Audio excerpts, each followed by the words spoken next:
afternoon, good evening, wherever you are, anywhere in the world.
Garden.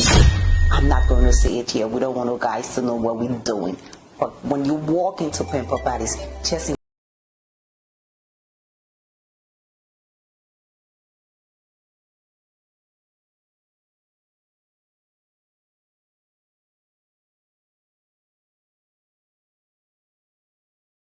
An affordable insurance company? Then look no further. Peter Massaco Insurance, located in central New Jersey, is one of the best around. Peter Massaco Insurance specializes in homeowners insurance, auto insurance, life insurance, business insurance, and many more. We even offer a free financial planning consultation. We partner with over 20 top-rated companies to make sure we provide affordable prices to our clients. We have a full bilingual staff to fit your needs as well. Let Peter Massaco Insurance help you today.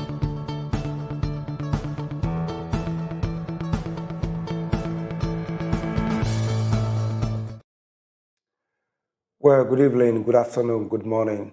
Just wherever you're watching KMTV from, this is the closing argument. And what a pleasant way to welcome you to the Thursday's edition of the closing argument. Well, we are live on Facebook, we're live on YouTube, we're live on Hot FM 107.9 in Monrovia. We are live on Pomad FM in Bomi County 106.3. Very shortly, we will be live on Truth FM 96.1 in Painesville.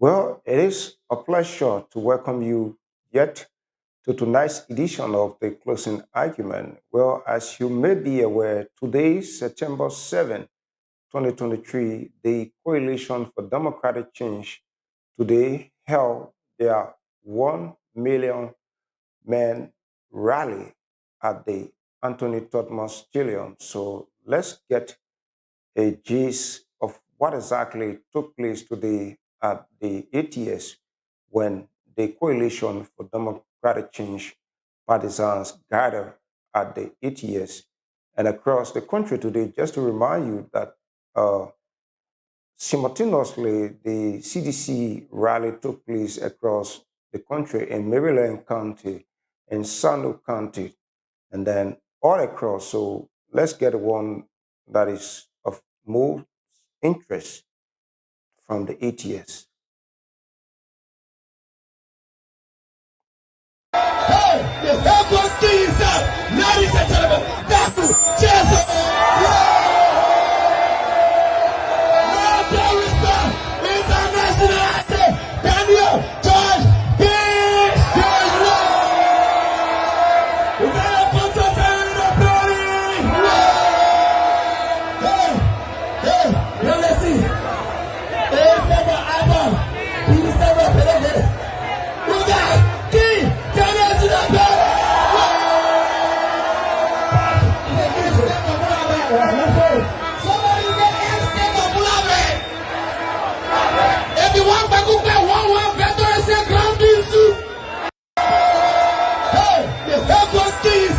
Ladies and gentlemen, thank you. Jesus.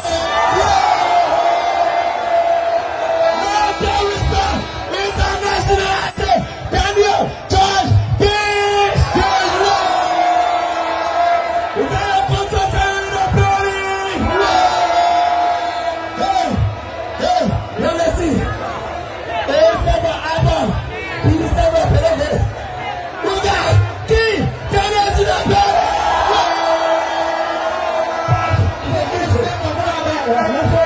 Somebody say Seba Bulame. Everyone back up there, one better and say ground issue. Ground issue. Sleep your boo boo. Opposition and sleep your boo boo. Kalagala boo boo. Opposition and kalagala boo boo. Right now, welcome live inside the state. Look at Kanda. Roast the course. Say whoa. Well, that's just a scene from today's program that was held at the Anthony Thomas Stadium by the Coalition for Democratic Change. But prior to that, today the president also spoke in a very strong tone to the opposition community. So let's listen to the president today before the official program. You see, we are strong. They are not mind those that are running mere propaganda. Can you imagine? You know, sometimes, let me not say that, but let me just say, people that try to ridicule people, you know what I'm saying? They say they are clean, they're good, they're not corrupt. And these are the people going to jail and they stay talking about other people. How you can be the best person in the world, you're the most honest person in the world, you're going to jail. And the people that were not going to stay here and working. People that are going to jail, they're the one talking that we corrupt. But you see, sometimes those that voice out, they are corrupt. You know what I'm saying? Somebody want to now save their life because they're going to the dungeon of cockroach. You understand? You know what I'm saying? All the time they do. Yeah. Campaign. You know what I'm saying? We are human magnet. Why are they human magnet? Says Joshua, the young boy that made sure a lot of people go to school in the country, the young men that are in refugee camps, helping people, the young men that disarm, even disarm the Joseph Boaka, when you're in Lofa Defense Force, it's a young man there today. You know what I'm saying? The people that will disarm, the people coming make nausea. But again, the librarians are showing. Let them come outside and do the same thing that we did. Let's see. If they go back buses and how they call it, no. The people have love for this party because it's the people party. Today is the Blue Revolution day. You know, we are 80 years old. May 30th. I remember I was the stand-up bearer 2005, May 30th, they gave us our lesson. You understand? Today we are 80 years old. Today, I was the stand-up bearer, every document. So I know we are young party, but we are passed through the Rubicon, you know, of our society. Well, he's the president and standard bearer of the ruling Coalition for Democratic Change, President Ambassador George Manawia, speaking a moment ahead of their 1 million men march already today at the 80th. And so let's begin the show now by welcoming Chief Tomalin George. Tomalin, good evening and welcome to the closing argument. Hey, Aisen, how you feeling, man? How you been sick? Yeah, been a bit down with malaria, but thank God we are back and we got to do the people's job. So I'm okay. Happy to hear that. Happy to hear that. I'm happy you feel much better. Well, today was one of the biggest political days in the electoral process. The ruling CDC today came up strong. And, you know, today reminds me about the CDC of yesterday when we were actively involved in the party politics. I remember those days when CDC used to. This also happened today. In 2005, 2011, when the CDC used to really come up in droves and show their support. whatever, depending on what side of the divide you find yourself on, but you cannot underestimate and try to undermine what happened today for the CDC. President Weah and his CDC sent a strong message today. They made a strong statement today that indeed they're still a formidable force, and he's still a very popular politician in our country. And today it was proven. I mean, people can spin it. They want to do what they want to do. It's up to them. But that's the CDC, and that's Liberian politics. They came out strong. They planned well and executed.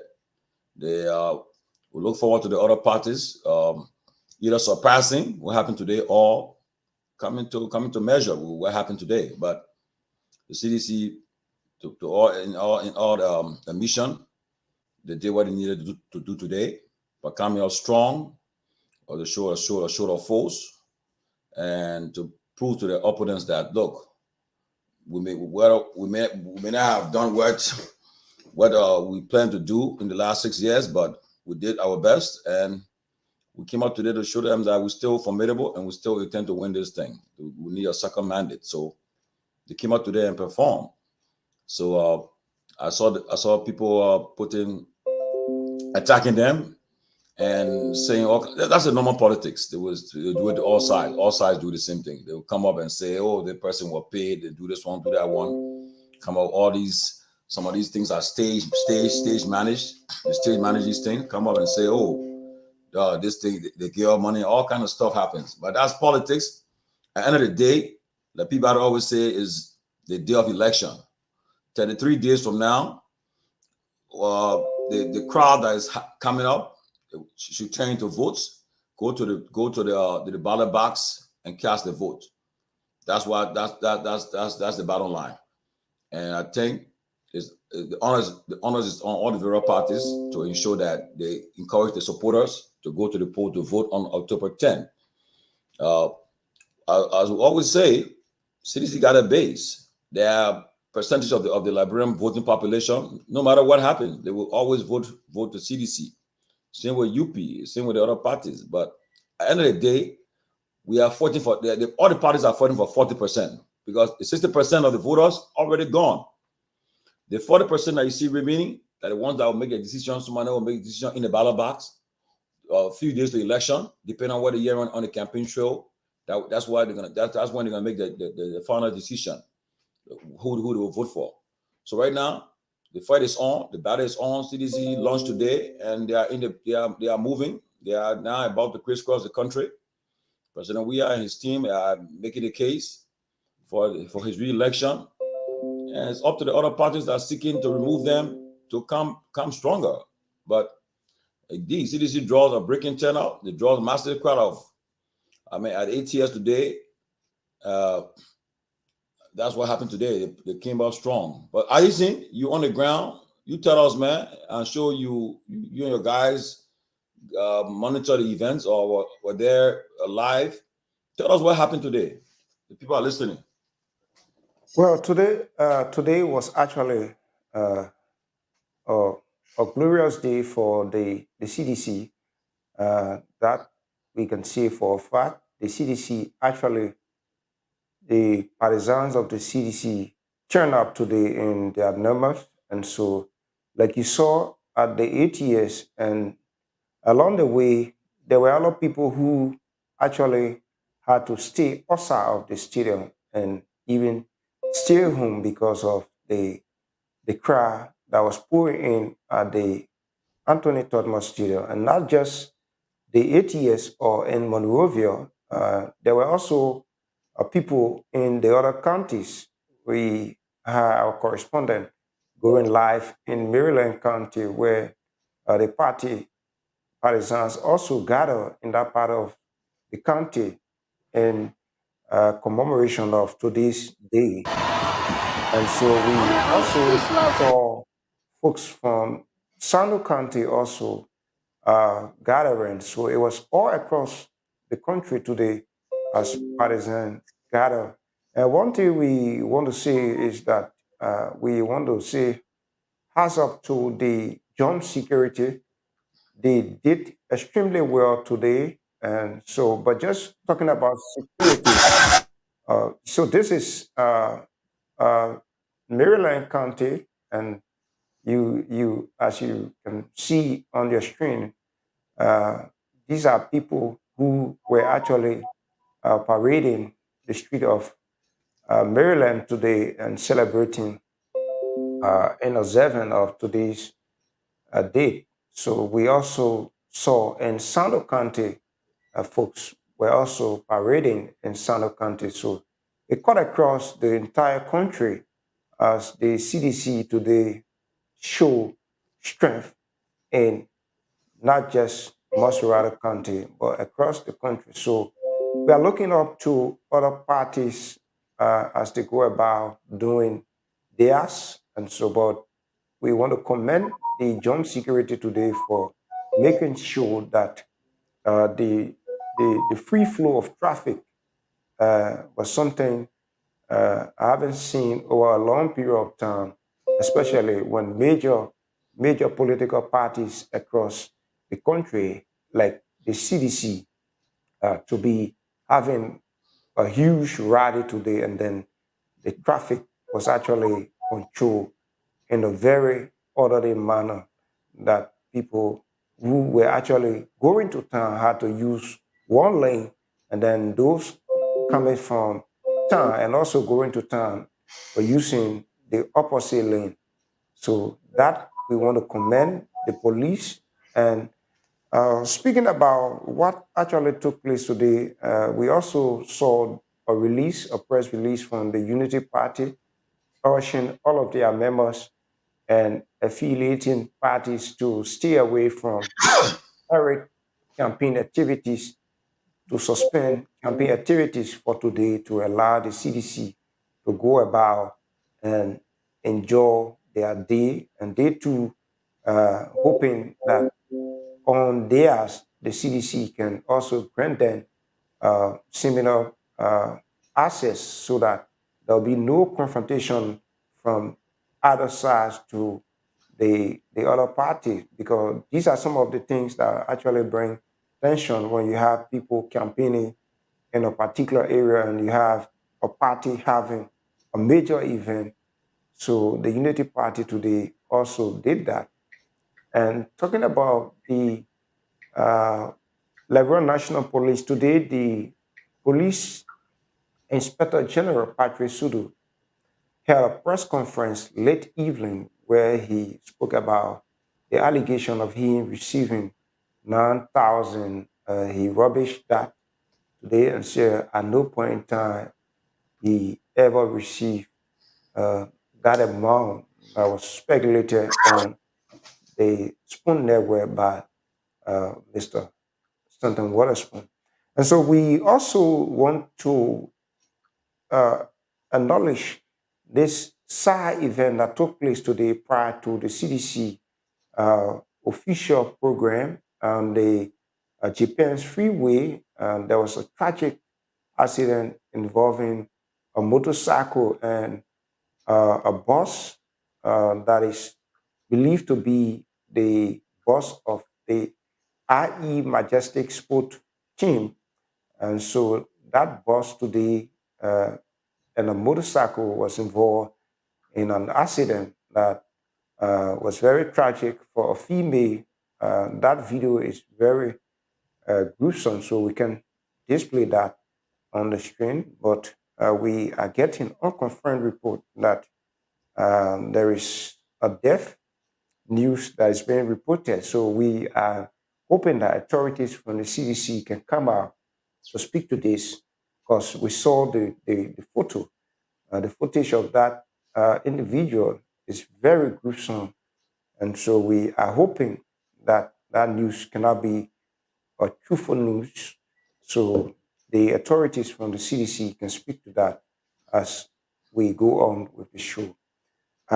So talking about LEC, one issue that is not going soon is the issue of the Liberia Electricity Corporation token. And as we speak, the situation is still the same, and they are yet to go back to there are vendors who are placing various communities across the country to give uh, customer the easy access of purchasing LEC token. And so you are still moving from point to point. There are specific area in the country, especially Morovia, so to speak, of 4 areas where you have to go to purchase the LEC token. And if you are purchasing by the number that was given, they're going to give you a whole day to purchase the token, and then before you can receive your token number. So that is exactly what is trending in Monrovia. But today, the CDC actually put up a very impressive and a massive cry uh, that could somehow be a positive cry, so to speak. Thank you, Alison. In relation to the death of the person, I think I saw the body too, and I want to express my condolence to the family of that victim, and I pray that it's such a terrible event, and this love or loss or loved one such a tragic incident. Well, I don't know what happened, but I heard it was an accident and somebody passed. I saw somebody send me pictures or so. Like you said, the picture is so graphic. You cannot post it up. But no matter what happens, I'm deeply saddened by such, and I pray that the family will find peace and during these difficult times. It's not an easy thing to lose a relative, a loved one, and I think I heard she was a nurse. I think a nurse. Yeah, yeah, she was actually a nurse because I got that information from Yeah, and someone who attended a nursing school yeah, it's along with her. a picture of her job and so forth. But it's saddening though. It's saddening, and I just pray that I pray that God will counsel, will comfort that family, and those whatever happened should be investigated about the accident. But it's a sad event. I just want to say my condolences to the family of that bereaved sister, and I'm saddened. I saw it, and very sad about it. But Jackie, welcome to the show tonight. It's a sad, it's a sad event, a sad event to hear that, and very sad. But Jackie, welcome. Thank you, Tomalin. Glad to be here. I hear you talking about an accident. Uh, yeah, my condolences to the family. That is so sad when you hear news like that. It breaks your heart. Um, just wish everybody well. Um, this election season. Yeah, it's sad. Ayasin, I heard you are not well. Are you doing better now? Yeah, I'm doing better. Okay. Oh, okay. That's good. Started to send you a message today to check up on you. If I had not seen you today, you are definitely going to get a message from me because I was thinking about you this morning. Man, so I'm glad to see you. Or else you are definitely going to get some message or call from me to check up on you. Yeah, Thank you. I'm glad to see you today. Like, bro, I usually want iPhone from you. You on your way to Liberia? Yeah, so you will need iPhone for you. Oh, okay. Are you saying is that a message or you send it to him? Which one? You're trying to get Yeah, to yeah, yeah. That's the message.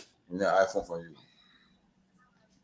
So you just send it to me. Yeah, you do the Amazon comes to me. Jackie money long, I see. So she will do it. Just consider yourself having an iPhone. Just consider it.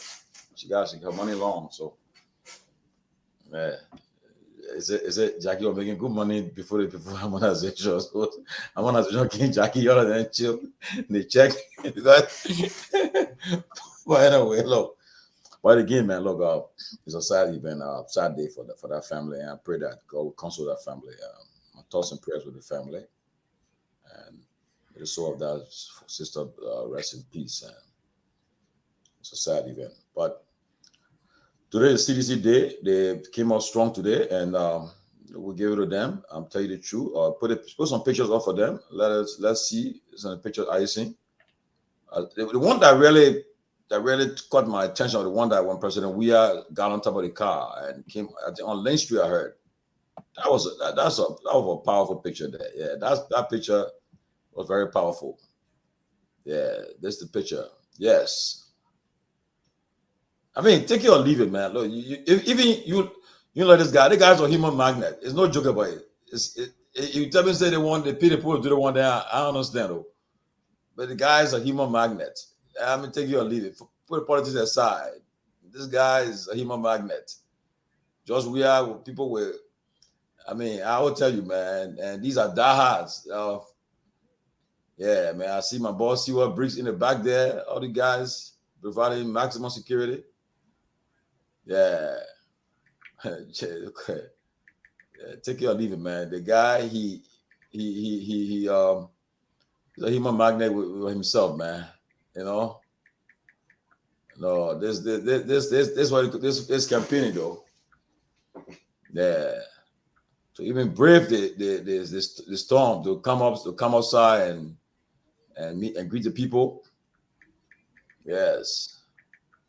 I mean, we'll look forward to other parties that are coming up with a launch. We'll see how everybody do their own differently, and we'll see what will happen on the launching day. Yes.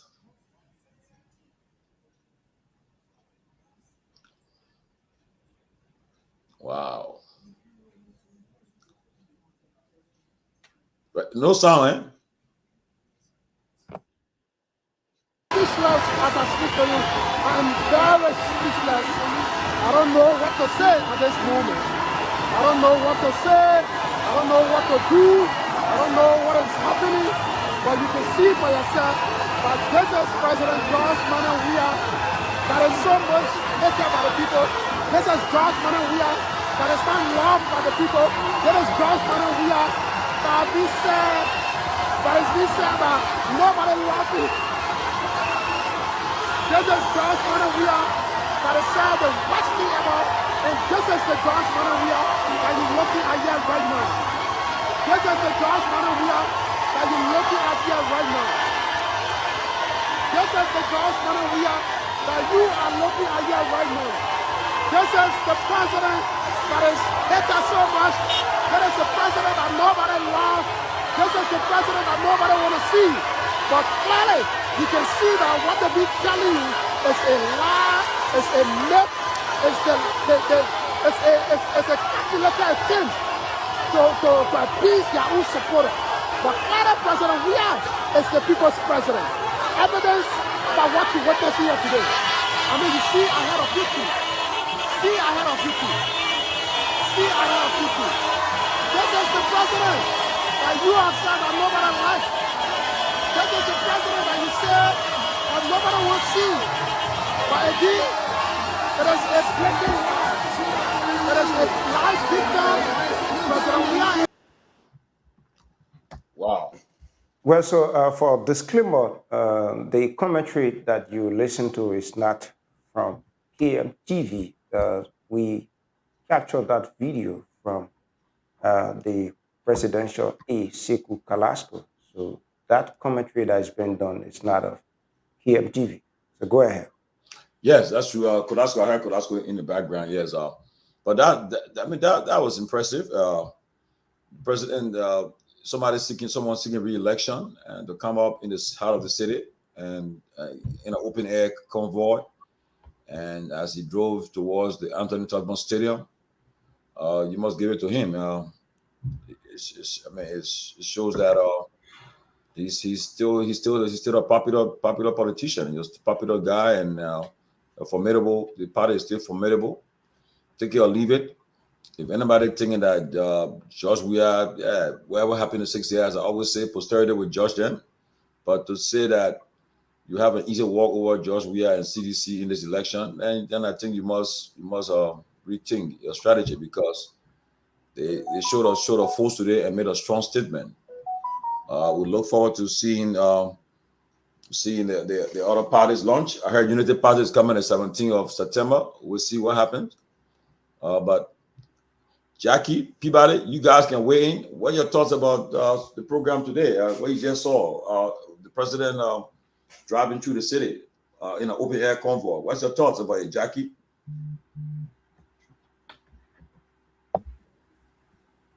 Well, what happens when you launch a campaign is expected today. I'm glad, Sidisha seem to be satisfied about the outcome of the event, and that's a good thing.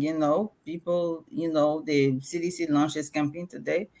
It's a good thing. I noticed everybody in the crowd had on blue T-shirt and blue, and I was wondering about that. So it seems like everybody was wearing the same thing. So that's that. I was just wondering about that, but I mean, they did what they needed to do today, and as long as they're happy, they're satisfied with their outcome, that's good. Um, you know, I wasn't too clear. The sound bites from the sound system from the president giving his message today. The audio wasn't very clear, so I'm not sure exactly what he said. So I can't comment on what he said today because whatever audio I was listening to, it wasn't clear at all. It wasn't audible. So unless we have something that was audible today for the show. Dr. Peabody. Well, good to see you, Tomalin, and good to see you, Jackie and Ayesen. I'm glad you're doing much better. Tomalin, it was I think if I was a seditian, I would definitely have a good day. I think uh, looking at the crowd, if we would visit on the crowd, I think they had a tsunami today. For the amount of people that show up for them. Uh, I mean, they said that there was going to be the city was going to go blue, and indeed we saw it today. If election was held on the crowd, I think just we are won. But I think this was a uh, very good program as the same, and I think they should be happy about it. That was a sizable a crowd, very large crowd. I think the stadium was overcrowded. I was worried that something would have happened. I think icing was there. And from what I saw, every photo I saw, seemed to be a lot of people turn up. So I think it was a good day for the CDC.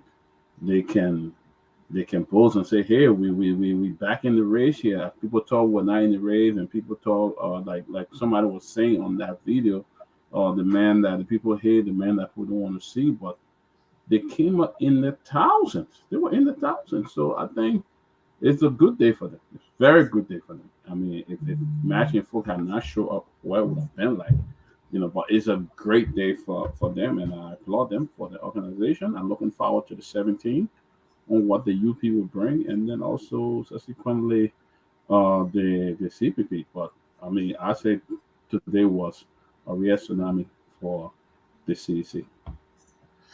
I mean, take care or leave it, man. Look, I would say this politics. I've been following the politics since actively involved and following since '97.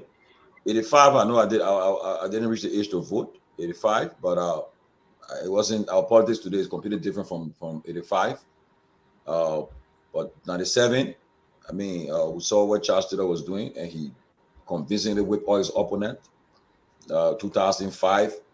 CDC at the time, yeah, we came up strong. We had the largest turnout.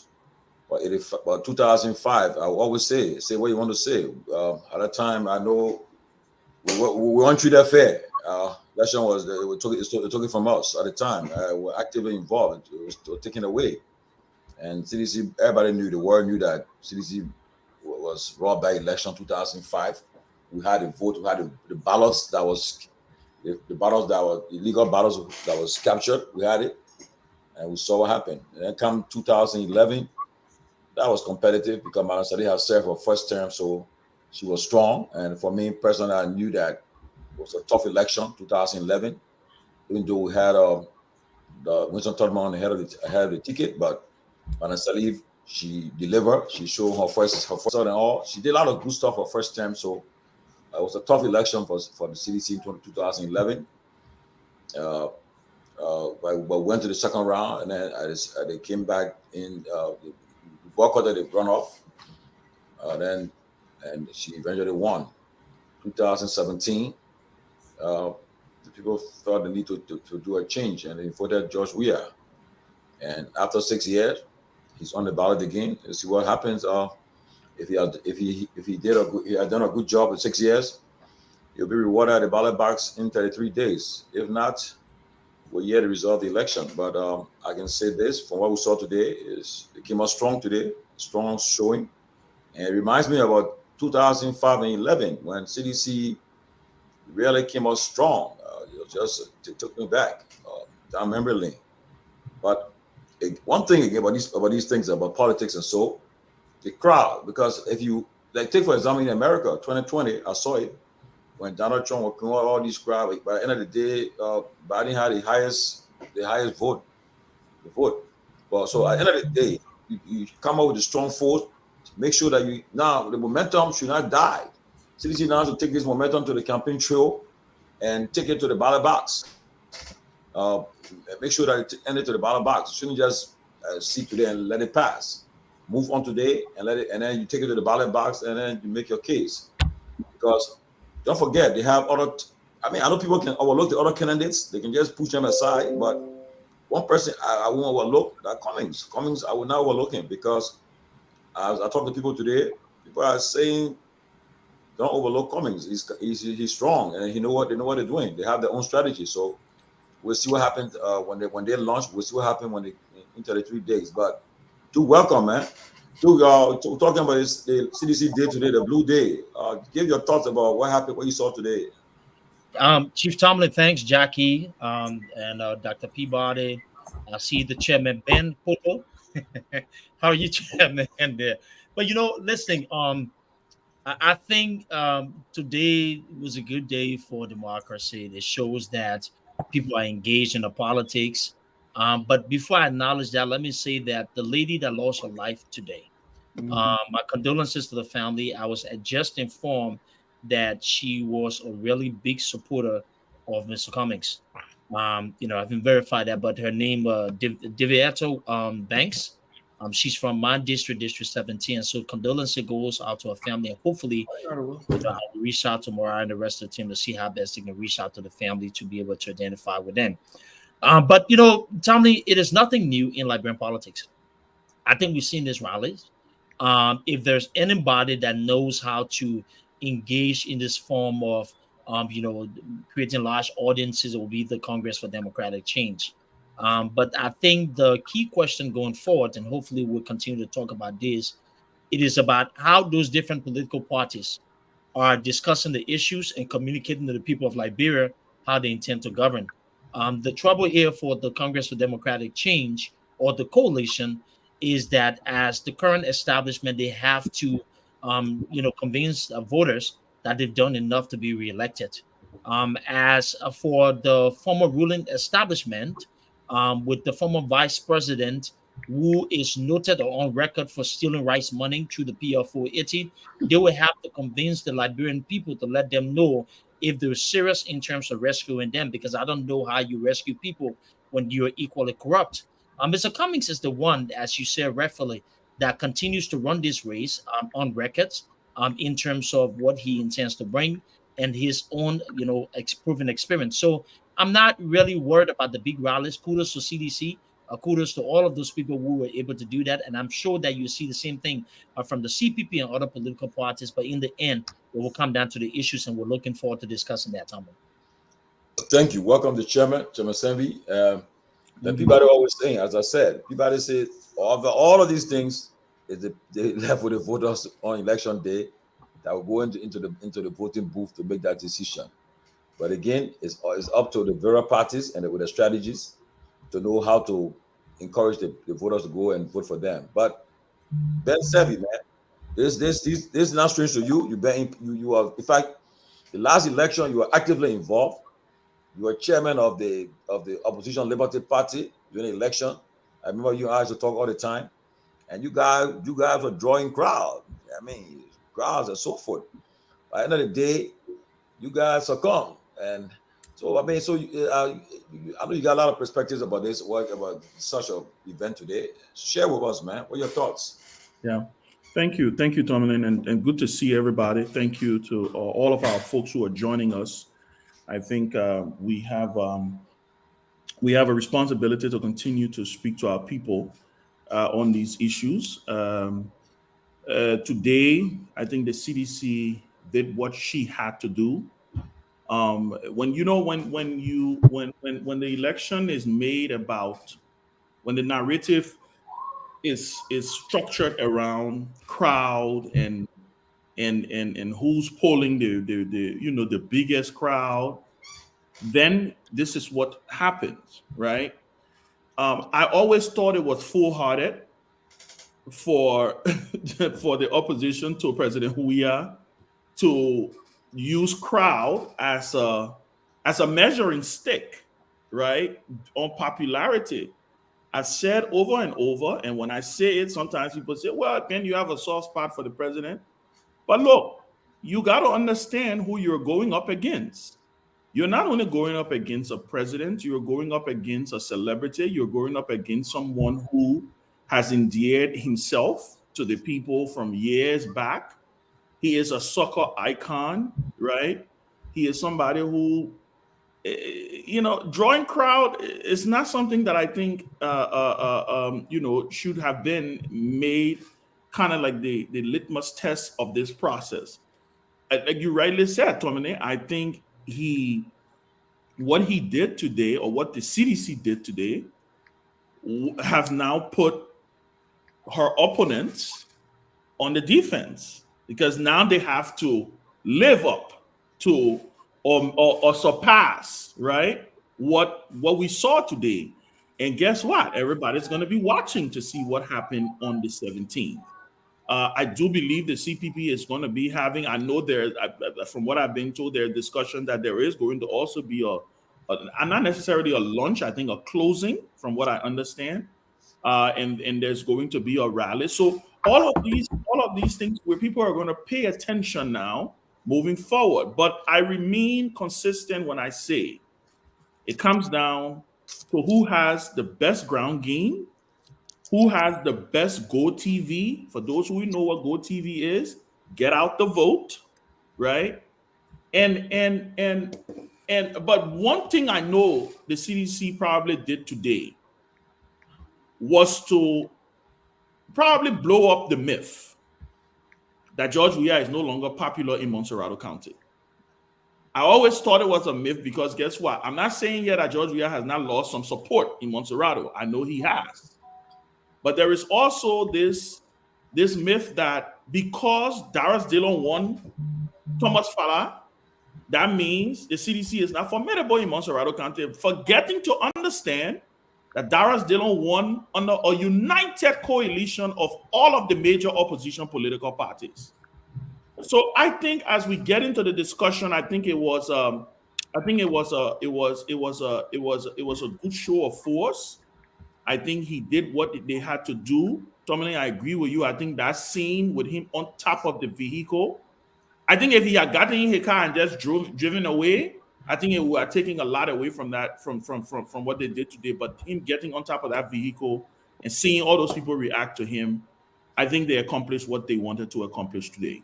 And you got to give it to them. That's why I was giving my friends from the Unity Party a little hard time on Facebook today. And I said, look, give the people that day, because look, on the 17th, Unity Party will put a crowd. Unity Party put out one of the biggest crowd in 2017 when Joe Boyka ran for president the first time. So there's no issue here. The question is it going to be more than what we saw today? I think that's where the question is going to be. But those are my initial thoughts on it. Yes, thank you. Welcome, Mr. Roland Lafayette Giddings, the Deputy Campaign Spokesperson of the opposition of our Unity Party. Mr. Giddings, welcome, man. I know you said yesterday you guys were going to allowed the CDC to have the day, and I think you guys did. But tell me, what's your thoughts about today? About what you Tommy, said? I beg before rolling I don't want to lose this thing, and let me congratulate the joint security also. They did excellent today. There was an excellent free flow of traffic. And also congratulate the Unity Party. I saw a statement from the Unity Party saying they were suspending all their activities in Montserrado today. And these are the kind of things I think needs to happen, right? Where tension don't need to be, we need tension, right? And today. So I think I just wanted to say that because I didn't want to lose that train of thought. So sorry, Roland, I didn't mean to cut you off. No, that's okay. Okay, but let me say thanks for having me again, and good to see all of you again. No, let me say that I think we committed to that yesterday. We're very clear. It doesn't show any respect to your opponent. On the day when they are launching officially the campaign, and then you want to find yourself in the midst. So of course we respected that. We suspended almost everything that would look like a campaign or gathering of the Unity partisan everywhere. In fact, for me personally, I stay home all day. I didn't even leave my house to go anywhere. So they had a day, and this is something that always happens. CDC always did this. Don't forget, if you look at the statistic in all the elections from 2005, up to 2017, CDC got almost 30% of the vote in the country. So a good portion of the voting population is in Montserrado. So they will always, come up with this kind of showing. It's something that will happen. And also, don't forget, if you look at the crowd, even when we launch, you see people who may not actually be voters. So the show up of cry is something that we're happy. Even when Liberty Party in 2017 did her official launch, it was a big crowd that you saw out there. Everybody was like, okay, yes, you're going to see the numbers. Of course, they got 140 something thousand votes. If you put 50,000 person together in a space, that's a good number. Just 50,000 is a very good number. So for me, I'm not really carried about that. You will always see crowd. Even that Sunday, we will put a crowd. So it's going to be a very big crowd. When the CPP does, she also going to do the same thing. Because think about it, like I said, if you can get 60,000 person to just gather in a space, that's a lot of people, but 60,000 vote is, in terms of the number for voting to win elections, 60,000 is relatively nothing. So what I was happy for today, it was a peaceful thing. We did not hear of any incident, and I'm sure there was nothing like that. We hope that, of course, next Sunday we'll see the same. I saw a banner in the midst of CDC to say "Disenchanted Unity Party in support of George Weah." I was like, wow, I don't know where you I have did some see that disenchanted Unity myself. Party. And I I saw actually that, saw, but it's okay. but really, I saw an old Unity Party poster. Somebody was holding the old poster from 2011 that said "Monkey still working, Babu Wisma" or something. With Of course. So yeah, it's part of it's yeah, part of the politics. You see that, yeah, and I'm sure you're going to see disenchanted seditions, for Unity against Party. President we are re-election among Unity parties. But those will be real people. Those will be real people because they are ready so Also, they wanted to real people. disenchanted. So they are not. Unity party disenchanted. Yeah, but it was okay today. My thing is, how peaceful it was, and I think Duke spoke about the lady, the accident on the freeway. I know her husband, Yeah, I know the guy. I saw him yesterday. In fact, yesterday we were together at the Parliament on 19th Street. So it's really sad. I don't know what the issue was, but it's so sad that she died. I sympathy with the family, and I hope he himself can get over this because it's so sad. But overall, I think it was a good day for CDC. I'm not going to talk about the crowd thing, but we will bring crowd too. ANC will bring crowd, the CPP will bring crowd, and so be it.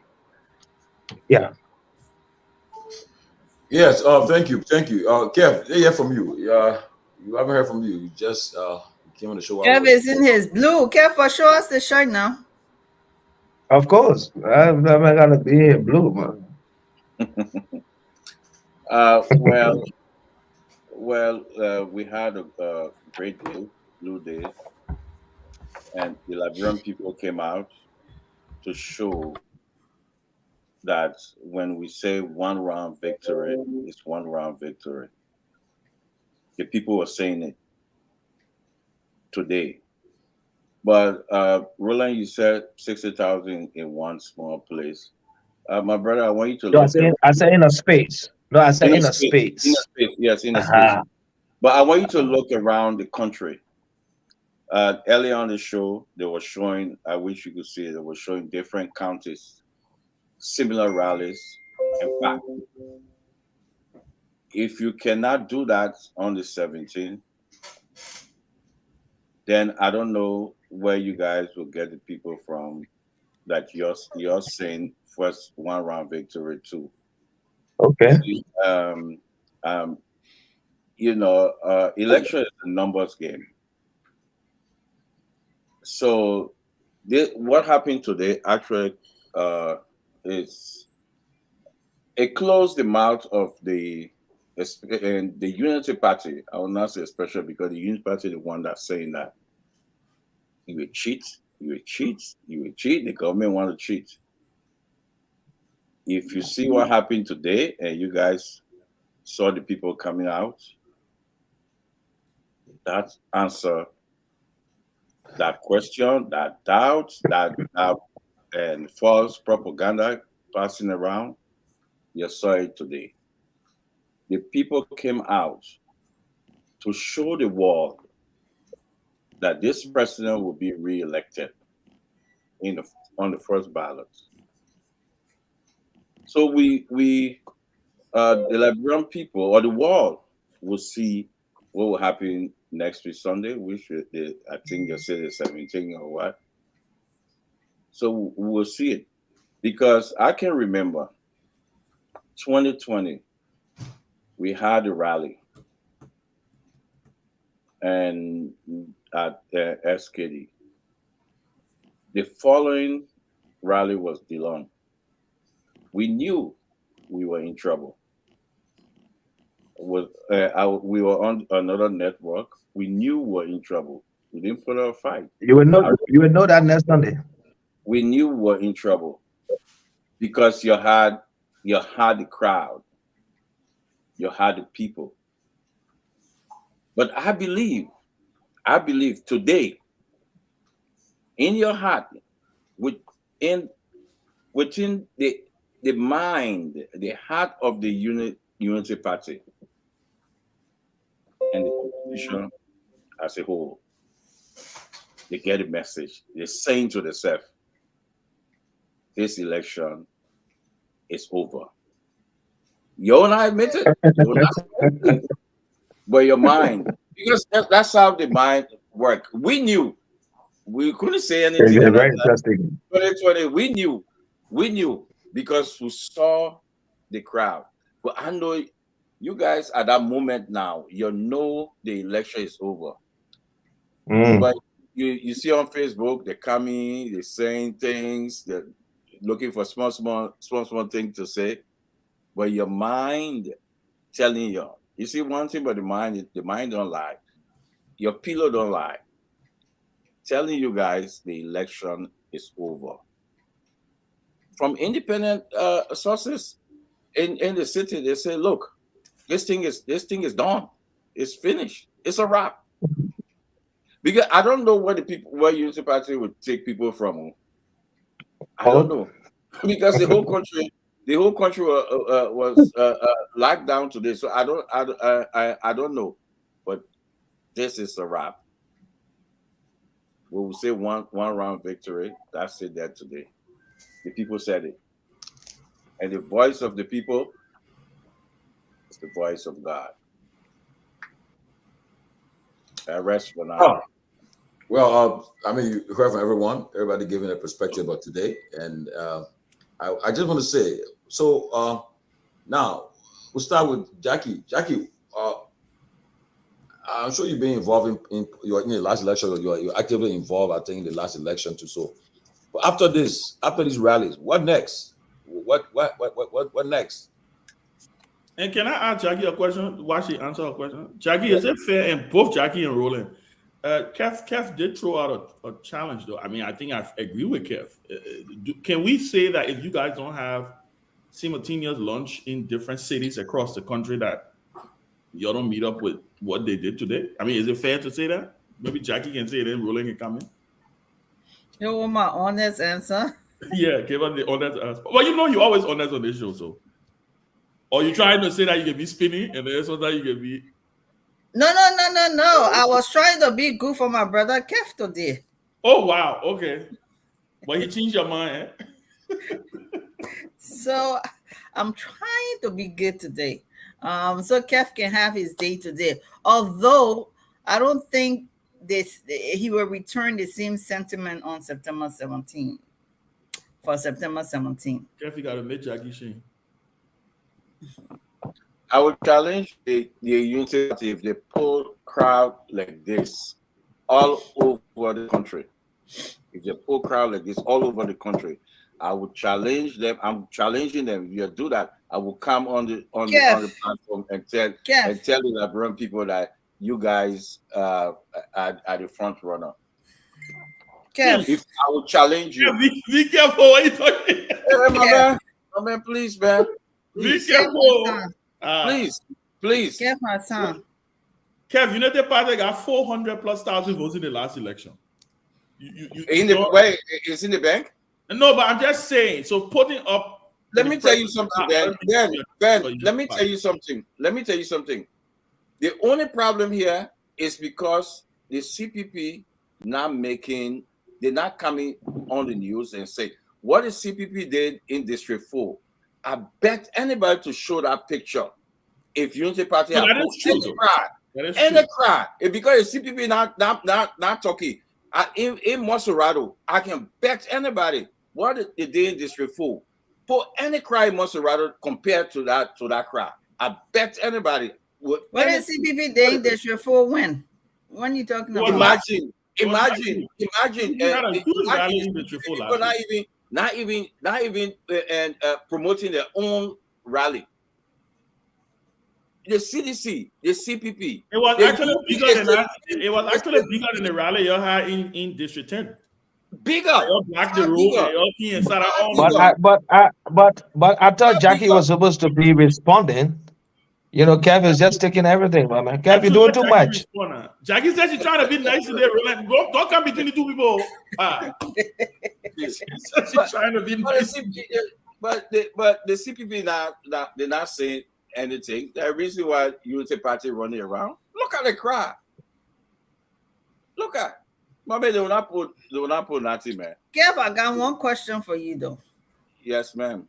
You think that with all what the Liberian people have been saying for the last 4 years, you think one day of lunch and crowd will change their mind? You see, your president ain't talked to them for 7 years. I will answer this question. You think they really listening to him now? Answering the question. They enjoying themselves. You give them t-shirts, they will wear it. You see the mindset. You know what they're saying? Everybody that saw today, not the Liberian people. Everybody what? Everybody what? Everybody that came outside, not the Liberian people. Yeah, but Jackie, where the people who were out today were Liberians. No, she's saying not the Liberian people. That's you notice how everybody, including the umbrellas, the market umbrellas, everything was in blue today. Yeah, no, but that's their color. That's the CDC color. The Unity Party is green. My point. So you telling me the people that came outside, how is it possible? You see, that for everybody to be wearing blue. You know the reason they feel that they're winning the election? Because everybody, the CPP, not Liberian people, the CDC, not Liberian people, they are the only party that get the Liberian people speaking for the Liberian people. Like what no, 20% showed up today.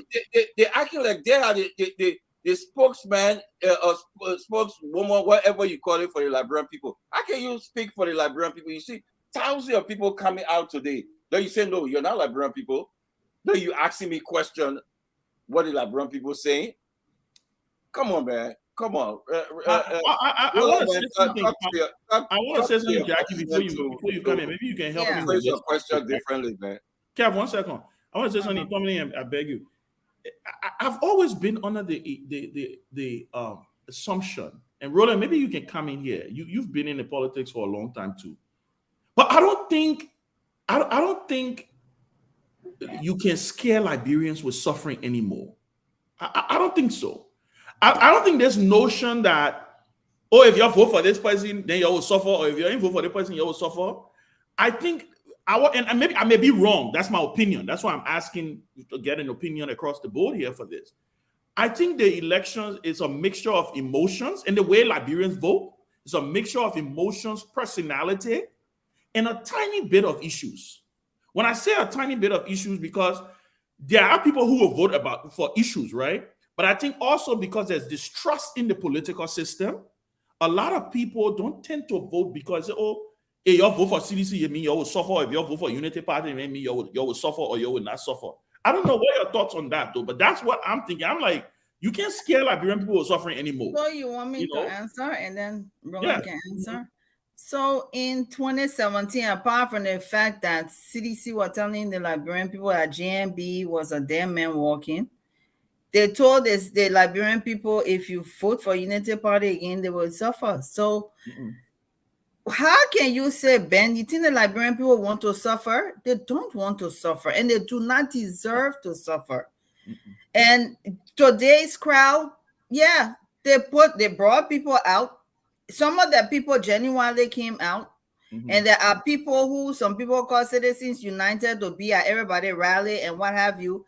A lot of them are out there too. The real results will come when we see the votes.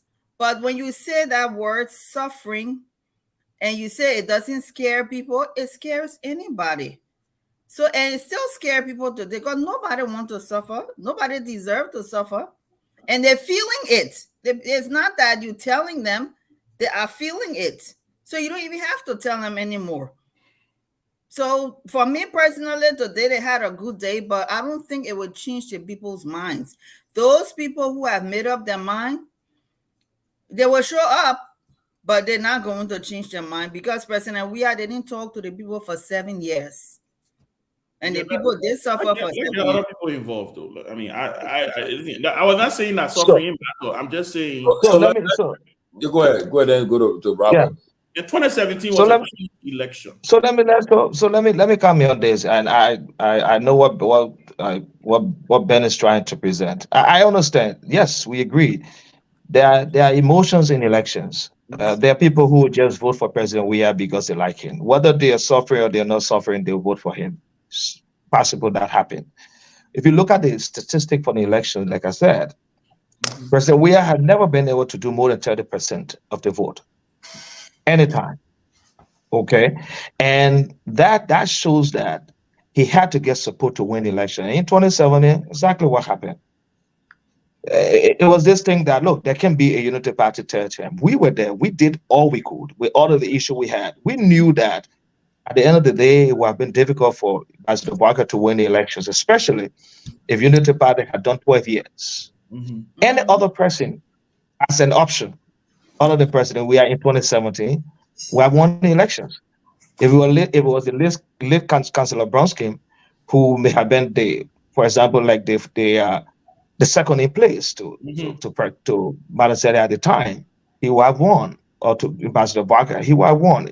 Even Alexander Cummings, that would have happened. If you see how people rally around even citizens, Ben is one of those who felt, no, we can give Unity Party a third term. We're supposed to. We ran a change campaign. And I'm sure he did that. It's not like he just hit the Unity Party, but the conversation was that, look, we can't allow a Unity Party hegemony for 18 years. That was the word. So there were people who took chances with President Weah. And now this is where we are. But President Weah himself and the CDC did not take advantage of the opportunity that was given them. And Ben is one of those who latched at President Weah in several tips that he knows about. And I know you still feel the same way today. But President Weah has not. I don't think Unity Party is the alternative, though. No, wait, for something else. For something else, not for Unity Party. But you still feel the same way you express this. I'm saying the expression still. I may feel the same way, but I don't think you're the alternative. You have to get it clear. I agree. And I agree with that. Yeah. No, and I agree with that. And I'm not saying you, but at the end of the day, we could be. Let's just talk about that later. But the point I'm making is that President Weah and the CDC did not take advantage of what was afforded them. So if you look at how things have changed over time, Let me just take a sample size of that. And that sample size would be, for example, like civil servants. You got about almost 70,000 civil servants. They were about 48,000, 49,000, 50,000 before they took power. And then took it up to almost 69,000 now, civil servants. What has happened to the civil servants? Pay is now flexible downward.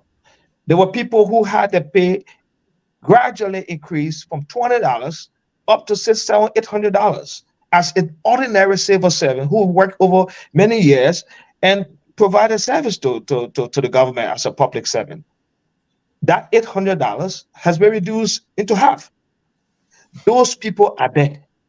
Don't forget, and some of those people voted for CDC too and thought that CDC will have continued to progress upward in terms of what happened. So that means they're paid that they advocated for many years, going to the legislature, talking to the lawmaker, pushing Manaseli in her government to increase their pay, and she gradually did that. They thought that President we are going to continue to do that or keep it stable. Instead of that, pay became, flexible, according to them, downward, which is not economics at all. It never happened anywhere around the world. So with that, if you take the civil servant as a sample size, that tells you CDC is in trouble. Let's look at CDC collaboration. CDC has not been able to maintain the collaboration. So my argument is let's begin to discuss the substantive issues, and Kev shouldn't start talking about the crowd. We'll put a crowd on Sunday, I can tell you that. You say around the country, people around the country, whether in other countries or not, there will be crowd out there. There will be crowd. But those are not the indicators.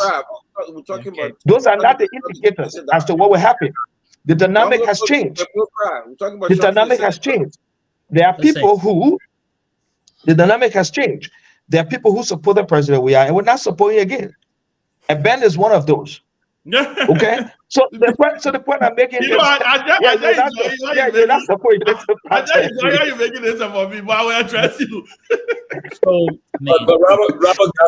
the point I'm making, let's take this away from the crowd, the crowd thing. You put a crowd, everybody's gonna put a crowd. I don't know that. So Kev, don't rely on this crowd thing. Look at the real indicators.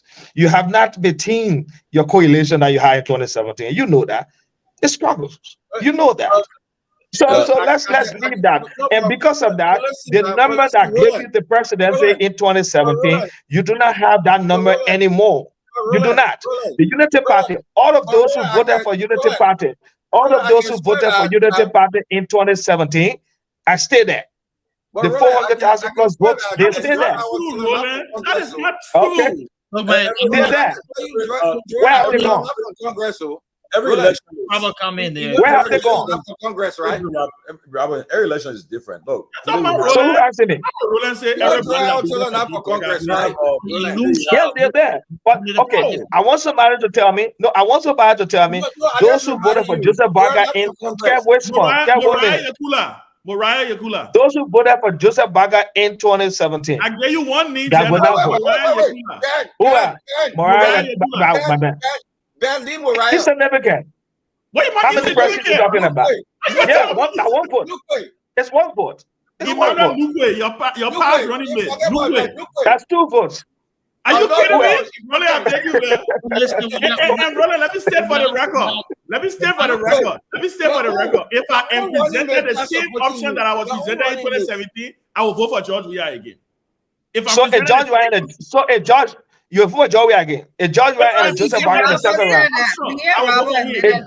A George Weah and a Joseph Baga in the second round, you're going to vote for George Weah, Ben? I just said it. And Tomalin, I do so not all your issues. So one minute, Ben. Ben. So all your issues you raised about President Weah, in those states, venting out all your anger about his, mixed government, ill government, corruption, and everything. It still has I know I hasn't changed. Let me repeat to you. Has it changed? Are you asking me? Yeah. In all of what I said, did I forever for a moment imply that Joseph Boyka was an alternative? I never did. No. I'm not saying that. I'm not either saying that. So are you still? Are you still saying that? And that's what the question I ask you. If there's a Joseph Boyka, for example, and a George Weah in the second round, you're going to vote for George Weah. Can I come in? I didn't start. With all that you said, No, they exchange. Let it cross. Thank you. with all that you said, I Ben. did not stutter. If Joseph Boyka and George Weah face off in a runoff, I will vote for George Weah 500 times again. I do not. Even with all the issues you raised. Even with all the issues you raised. Even with all the issues. Understandable. Because I do not believe Joseph Boyka has what it takes to. This is what I'm saying. Understandable. But anyone I don't understandable. Is it understandable? Yeah, I understand that. Yeah, I understand. And here goes another clip, a soundbite that you pick a cut. I give it to you. Y'all go cut. Let me say this though. Look. But Ben, can I ask you a question to that? If you feel the same way, why not just sit out? Why you gotta vote? No, I can never sit out. So now you see, so Ben is a supporter of George Weah. The most important job, the most important office in a democracy is the office of citizenship. But then part of the responsibility of that office is to vote. So Ben currently support President Weah. In the Ben currently support President Weah. You said that. You're not talking about the people rally. You're not talking about the people rally. I am a member of the CPP. Yeah, so in the first place, but you support President Weah. In the first place, we all know that unity party is. But let me come in for a second. Go ahead, Robert, I think Roland is doing what Roland should be doing. Exactly. So unity party participant. Smart looking and one of the draw this is honesty, and this again it goes back to I just heard him argue definitively that the coalition for CDC did not hold. Yet and still, he wants us to believe that everyone who voted for Joseph Boyka in 2017, the vote has been stuck in a vote, and you guarantee that the same numbers will come out in 2023. I mean, how do you convince a sane person? Because you guys think everyone who does not support Joseph Boyka is insane, right? So how do you even? No, Rabbi, let's stop that. No, Rabbi, let's stop that. Now, Rabbi, one minute. Let me interject. No, 1 minute. No. I will interject. No, I will interject. No, I will interject. Let me interject, please. No. Rabbi, I beg you. You will continue. Let me interject. Please. I've been following the show. And there's a lot. No, 1 minute. There's a lot said for the Unity Party. Please. The Unity Party policy. No, listen to me. I'm saying this. The Unity Party policy is not that. We don't believe. No, listen to me. No, listen to me, please. We don't believe that, and that's why I'm here. We don't believe that those who do not support us are insane. No. I will not sit on this platform. No. Robert, 1 minute. I will not sit on the platform and you say that. No, hold on for a second. No, it's not our policy. You gotta protect. You asked the man. You asked the man permission to interject. He said no. But I can interject. So hold on for a second. Okay, go ahead. Go ahead. Roland, yesterday I listened to you. Go ahead. Interrupt others, my friend. Listen, we're all professionals, and you're elder brother, right? When I speak, go ahead. It's okay. You can come back, right? No, which was good. Let me go back to what I was saying. And I'm just playing the devil advocate, right? You believe that this election, in fact, one is between only Joseph Boyka and George Weah. I disagree with that.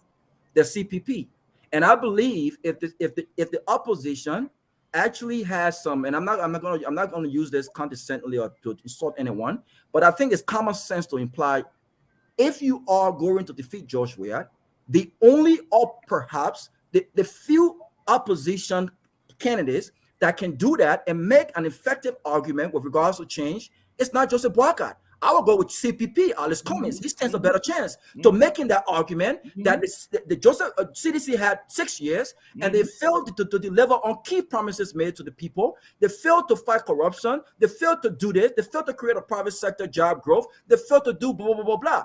The Unity Party cannot make that argument effectively. You can't argue that George Weah is corrupt when massive corruption occurred for 12 years under your watch, and you did not take serious actions about that. You can't argue that CDC did not built a curable health sector when for 12 years, even when millions of dollars came through during the Ebola crisis, the health sector was not built. You can argue that CDC did not transform the education sector when you were outsourcing education in our country for a few years. Even when billions of dollars came through to do that, you can argue that you are the change candidate when you had 12 years and squander opportunities as according to your VP. You cannot make these arguments effectively. Dr. Montebar can argue otherwise, right? CPP can argue otherwise. Skoglo can argue otherwise. These folks have not been in government and tested like the way Joseph Boycott and Unity Party have. So again, to sit here and say that the CPP, this election is only between George Weah and CPP and Unity Party, and that your vote from 2017 is stuck in a vote, and you're going to win this, and everyone's going to come to you, and everyone else have lost their coalition. That argument doesn't make sense. Only to Unity Party partisan. So, and it also speaks to this whole complacency when it comes to this election. This is the reason why you guys are not campaigning. This is the reason why you feel like you already have 45.5% of the vote, and you only need 15 or 10% to go to the 50%. How about you on fire? Damn. This is the issue here, and this will result into the shock that is coming for you when you don't make the runoff, or when there's a one-round victory. You're gonna complain that you were cheated because you failed to do your due diligence, and you failed to campaign as hell because you already have this mindset that you have already guaranteed 45.5% of the vote from 2017. My friend, that's a myth. And you must get to work. Robert, you just got yourself a long song. Can I respond to Robert? No, this is not the getting. That's a strong. It's not the getting show, please. We're here. Can I respond? Because I think he said it was directly at me. It will not happen. It will not happen. It was directly at me. Can I respond? Can I respond? What Unity Party we have? No, I don't. Listen, I asked to interject. It will not happen. It will not happen. I think Robert response should have been about the activities today. Instead of that, it was a direct attack on the. Okay, guys. Let's take out do the show now.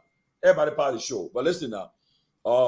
Robert just came strong. He's an independent free thinker, came very strong. Robert, you fired General. He slammed the Unity Party for the hypocrisy and for all the politics they've been playing. He came strong at them. And so I would give Roland Giddens a chance to respond. And then we'll go around the table. Yeah, then do. Somebody may come and while interrupting. Yeah, do we beg you? Do we beg you? No, do we beg you? Don't cause problem. Let Roland come. Roland, you muted. We can hear you. What's going on? What Robert said, that the Unity Party thinks that those who do not support Ambassador Barker, for example, are all insane. I mean, you can ascribe that to us. That's not true. It's not our policy. Okay? The Unity Party does not think like that. I think people think about us like that because of the position we occupy. We are the biggest opposition political party. We are the forerunner. It's established by the statistics. So I understand that those who want to take the place or occupy the space we have. So yes, they will find all of these kind of things to say. We have never said that, and we do not think that way, that people who do not support Ambassador Barker, they are insane. No, in fact, it is not a characteristic of Ambassador Barker. It's a very peaceful person. So please, it is not our policy. And I've been listening to people saying that, and we should stop that because this is not what the Unity Party stands for. That's not true. We are aware that this is a multi-party democracy, and everybody can choose who they want to support and be in whatever political party they want to support. Do you believe that if you don't support Barker, you're not patriotic? No. Who told you that? Okay, who told you that? We don't believe that. No, that's not true. You see, and this is what I'm saying. We have to despair that. We don't think so. We don't think so. You choose to. Anybody can choose whatever political party they want to support. Okay, and let's be clear. So the Unity Party policy is not that if you do not support us, then you are insane. There's this thing wrong with you. No, please. If we did, then we have not even gotten any collaboration like we tried to do.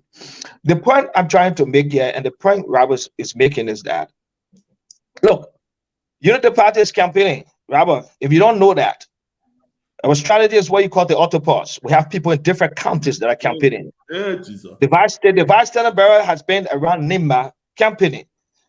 Senator James Barney has been in the Southeast campaigning. People are campaigning. Ambassador Barker does not have to be everywhere. He has been touring most around it. So we are campaigning. We are also doing door to door. The point I'm making is that the CDC coalition, I'm not saying individual who voted.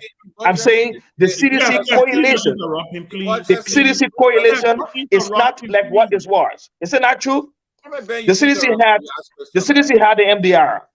The MDR is no part of the coalition anymore. The CDC had the LPDP. It's not that info. The CDC had the MPP. It's not that info. You know that. It's not that info.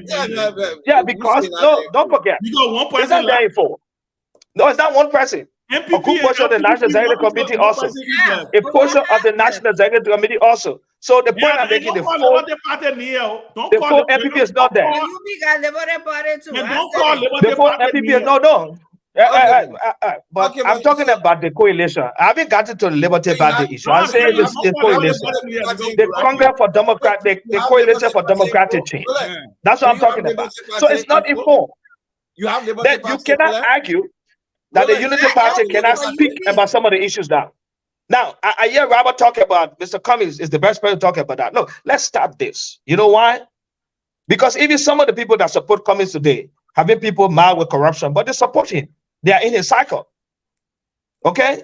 The Senator Ambassador Garfield was involved in the passport scandal. Today, he support him. His incoming cycle. Ambassador Toka Church was also the passport czar in the Unity Party government. The only passport, the major passport case, was he was Minister of Foreign Affairs, and he was directly involved in that. Okay? He supports Mr. Cummings today. Okay, the point I'm making to you is you talking about Unity Party should not talk about corruption because Unity Party is corrupt, should not talk about it, the change. Ambassador Barker as a president has never got involved in corruption. There's no evidence. I hear people throw around things here. He's being corrupt, he's involved in this and that. Where is the evidence? Besides that, there are people on our thing that have not been involved with corruption. So the Unity Party accepted. We accepted. When the CDC took over, that they should go ahead and audit us. We said that. We said go ahead and do audit. They refused to audit. Let me lay on this. So the point I'm making is you can push us down and say we will not speak about the change. We have it. We have a plan to change the country under Ambassador Barker. And the platform is I will share with all of you. Yeah, right. I will share with all of you. Roland, thank you. So please, let's stop that. Nobody's going to corner us here. The Unity Party is the biggest opposition party. I know people are looking for our space. We are not going to give you that space. You will not get that space. And now by trying to corner or you will get that space. I submit. Okay, let me say this now. Before you come in, I just got a Liberian historian just told me. He said he has followed all the elections in Liberia. He said today's crowd was the biggest in Liberian political history. Yeah, but wait for next week now. Wait for next week. Yeah, I won't wait for now. The man say up to today. Yeah, I said let's wait for next week. If the show is about Unity Party, I will just wake up. Let's go sit down somewhere. I will never. I will challenge you. Let's do talk now, Kev. I'm telling y'all. I can interrupt the show here to the end today. I can do it. Yeah, that man like I'm a man too. I can do it. I will do it. Okay. We need to stop this. Duke, it's a crossfire moment. Let me say this. So Duke, guys, let me say this, guys. I beg you guys for time. Everybody should have 2 minutes to talk. 2 minutes. If you pass 2 minutes, then we'll just mute you. So we're not happy going forward, maybe because some of these people talk for more than 2 minutes. That's true. I will fire. Let me say this again. I think we're losing, the conversation when we start talking about things that are irrelevant crowds. Tonight, I will continue to state the only person in this election that comes with the message of change and the reputation to provide change is Alice Cummings. You know, I find it pretty interesting that when Unity Party tried to rebrand a man who stole rice money from the United States as solution. Evidence in Megan. No, please don't interrupt him. No, please and don't interrupt him. yes, if you continue to do this, I will That's in that interrupt. recitation Trust now. me. Okay, you're the facts. The United States GAO report, True Chair Kennedy, highlighted that the government agency responsible for the monies that were poured into our agricultural sector, the Ministry of Agriculture, LPMC, it was embezzled. It was used by government agents and those individuals that were responsible.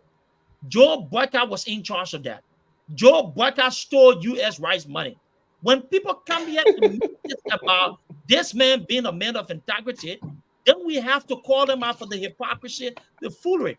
You are talking about all the people behind Alice Cummings. Alice Cummings never been in the limelight for stealing from the Liberian people. Joe Boyka, on numerous of occasions, there have been instances where he has been linked to evidences of corruption in that country. The United Party does not present any change. The United Party cannot present anything different than the CDC administration.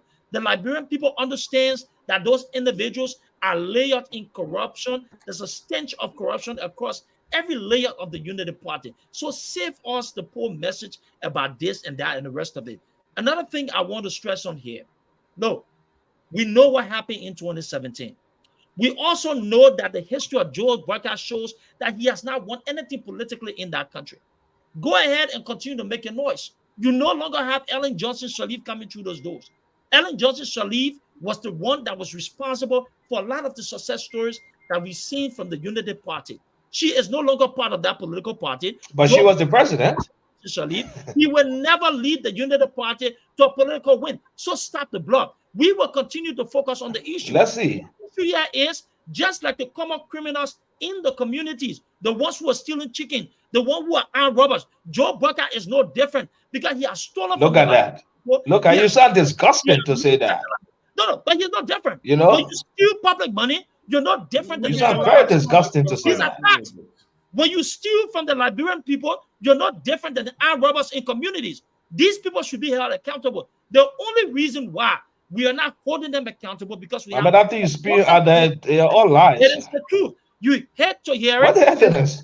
ADA project, corruption, group of 7. No. ADA. You see, you don't know about ADA. ADA is not a government, was never a government project. Corruption. It's another lie. When you come to the PR480, corruption. Everything that he has touched, he has stolen. He is not different than the corrupt or common criminal we see in this community, and we'll continue to highlight those issues. Okay, guys. So guys, listen. Let me say this. Guys, look. I know how frustrated you guys are with the whole thing with Alex Campbell. It's not going anywhere. So I understand. Let's go back to the rally. It's the rally, man. The people put out a crowd today. Yeah, let's take that one because we have to let the people know that Joseph Boyka stole from the Liberian people. Stole what? It is not a lie. Stole what? You're not go back to the rally. It's important. It is the truth. You can see it for yourself. These are lies, man. Look, whether you like it or not, these guys had a crowd today. Today what a day.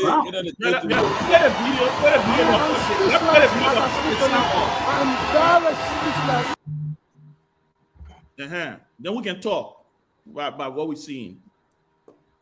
Can you guys hear us? Tomorrow. Okay, good. About the argument. Very low. No, but my thing though, guys, I wanted to ask a question. Anybody can take a stab at this. I thought this was a very telling moment. Because what they showed was that there was a huge crowd outside of the stadium. Because this was the moment when he just left the stadium, and when he left the stadium, the place was extremely packed. So it's not that the people from outside, that from inside the stadium came outside though. Again, what does this say? Does this give you the feeling that all of what has happened over the last couple of years with the notion that George Weah is not a contender in Montserrado County, does it change that narrative that maybe we may, because I remember Roland, maybe you can let's look at it from this way. 2011, I remember your strategy in 2011 with the Unity Party and CDC. You made CDC to play defense in Montserrado, which was their stronghold, while you ran the numbers across the country. Is this something similar to what we're seeing today? Because we have seen, the only other candidate that I've seen that have left Montserrado County or left the bailiwick of Montserrado County is probably Cummings and Gonglo. Joe Boyka has been stuck in Montserrado. Are you guys worried about Montserrado to the extent that you don't want the old man to leave the county?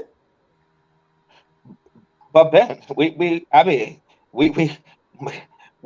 a key contender in Montserrado. I can tell you that. And if you say the old man has not left Montserrado, that's not true, because I went with him up to contender. Your people who are running and on he has of integrity. Joseph Boyka stole from the Liberian people. Stop interrupting the man, Duke. But Ben, I thought we gone to something else. Ben, I thought we gone. This man has a Duke has a recitation here. Duke has a recitation that he has to keep saying forever. This is why the Liberian people will reject you. Okay, Ben, I will stop and allow Duke to finish with his recitation. Okay, no, let him back. It's okay. If you don't make this about the issue and you interrupt, I will continue to interrupt. Okay. Let Duke go ahead and finish his recitation. No, Duke, let do that. Is noted for stealing from the Liberian people. No, Duke, let him.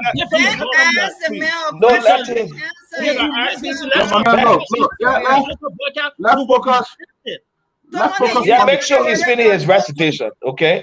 Let him be done with his recitation. Because I'm creative enough to extend the recitation. Guys, you're listening. Yeah, so continue with the recitation. When you're done, let me know. You have nothing to present. You don't have anything. Duke, but my man, Duke, let's proceed. My man, we gotta proceed. So what will happen, guys? The other party will have y'all do your rally. Y'all want to talk about your rally. Yeah, let's discuss the CDC rally today. I will go ahead, man, but I wanted to give them a dose of their own medicine.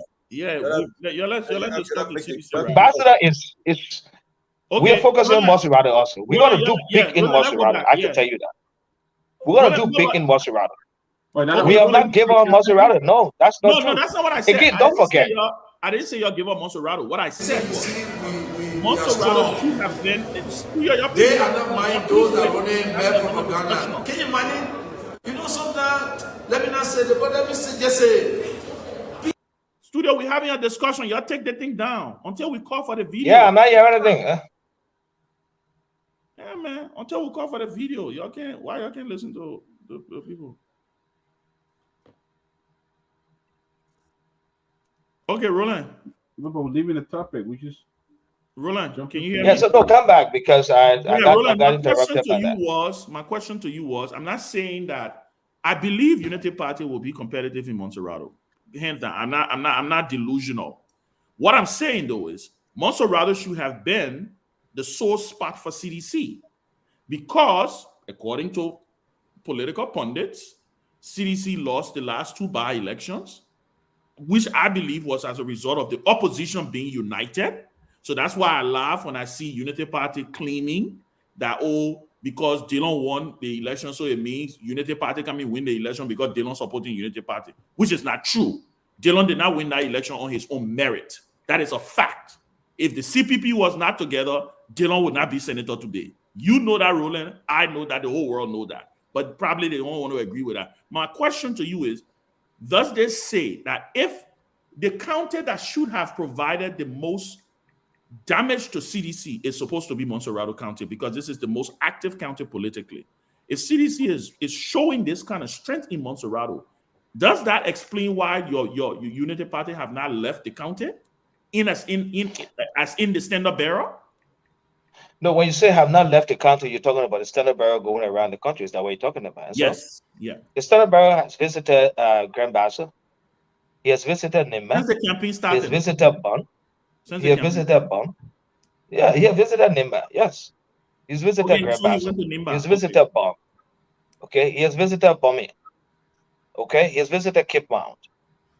All right. He should be visiting Lopa very soon. Yes. Yes. Yes. Yes. So the point I'm making to you is Montserrado is a focus. And don't forget, let us all know that the ruling parties never won Montserrado. I know CDC was a very strong opposition when we were in power from 2016 to 2017. I understand that. And I know that because of that, she won Montserrado too. But however, because it has been that, the ruling party cannot maintain that lead in Montserrado. Let's see what happens. The crowd was okay today. I'm not saying the crowd wasn't okay today. Okay, the ATS take not more than 25,000 person. So if you have 25,000, 30,000 inside, and you have 50,000 outside, no, I'm coming. Yeah. Let's agree that's 100,000 persons. The point I'm making is not 100,000 votes in Maserati. Okay, so let's not look at the crowd and think because of the crowd today. So CDC now is supposed to be the one who will win Maserati. You can determine about that. The point I'm making is allow the other parties to go ahead and do the launch, and let's see what the crowd looks like. Besides that, there are issues also that are responsible for how people are going to vote, and that's going to play. Maserati is the epic of our politics. It's the epicenter of our politics. This is where everybody knows everything to an extent, and everybody knows to an extent what affect them. And I said recently, I just took a sample size. I said, let's just look at the civil servants. Look, for somebody, personal income, the disposable income that take them to the market and take their kids to school, being taken away from them. It's not an ordinary thing. It's a decision that affects them directly. So the point I'm making to you, CDC did that to them. Okay, CDC did that to them, and you can disprove that this is not important in it. So we are looking at the other parts of the counties. We have people. We have our campaign team is not just Ambassador Barker. He has gone to several counties that are named. He will be going also to Lofa and other places before the elections. He will go back to Nima. But the point I'm making to you is there are campaign already taking place in the county by other key officials of the alliance that we put together. So look, Maserati is key to us. And so CDC had her day. And that's why I say I don't want to be here saying, oh, it was nothing. They didn't bring the crowd. No, they did. So allow us next week to do what we do. And by just looking at the crowd, then you can make an inference. But the point I'm making is not sufficient. Because there are indicators that support how people vote. And I understand if you look at those, and that thing where people say, a unity party thing. Look, we are not saying the election is between unity party and CDC alone. We are the two runners. Let's be fair. If you do a pool now, that's what it is. We are not discounting the others, but it's what it is. Okay. If you do a projection right now, that's why all of the radio stations have been paid, I would say, by this government not to conduct any pools. So they don't conduct pools anymore. Because all the pools that have been conducted, have put the Unity Party in the lead over the last 3 months. So right now, all the stations stop conducting pools on the radio. They don't do it anymore. Because all the pools have suggested that Ambassador Barker taps all of those pools, not even President Weah. So let's leave that. But that's not sufficient. That's not sufficient. There's other elements. And I'm just saying, Maserati will show up.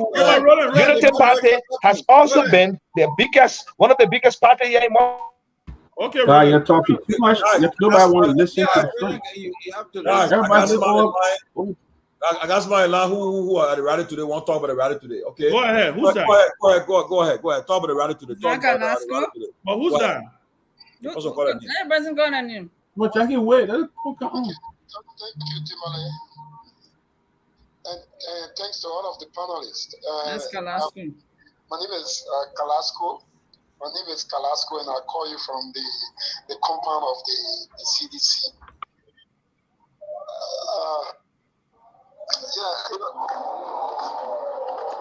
Hello? Yeah, go ahead. You on live, Glasgow. Okay, thank you, Tomalin, and thanks for affording me the opportunity. And I listened to both talking about opinion food. I know that's not what I call for or not what I was called for, but again, and that has been the Unity Party biggest problem. They continue to live in the past and expecting a new result, which is very unfortunate. And I'm glad that the mindset of the Unity Party is leading them in that direction as it led them in 2017. And there's so much into themselves to the extent where they believe that everything that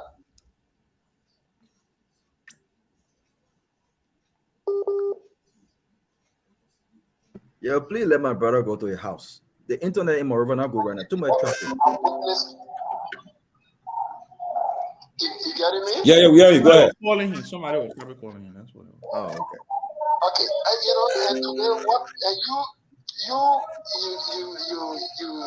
you have been a very strong associate of the CDC, and what I've witnessed today from the citizen, regardless of all of the challenges we are having as a country or we've been having as a government since we took over. What I saw today from the citizen, especially the first-time voter, I could not hold back, you know, but dropped some tears. You know, it was not because it was sorrowful, but it was something so exceptional. What I saw today, Tomalin, from the president, came today. The president here, you know, he too felt the same way I was feeling, because when the president was elected, after 3, 4, 5, 6 months of the president, you know, inauguration as a president, with all of the challenges he faced, with the propaganda that was run against him, you know, the protests from one protest to another that was run against President Weah, but yet they stay at this hour where the Unity Party folks believe that Liberia is the worst place to live today, even though we left Liberia in this condition, or in a condition that was more even deplorable than what we are experiencing. But yet they stay, they continue to put themselves on a belief that Liberia is worse. But the people that they are singing our song to, the people are saying something different based on the evidence that you witnessed today from hundreds of thousands of people that are in all parts of the country, not saying surround all parts of the country. To celebrate the feat.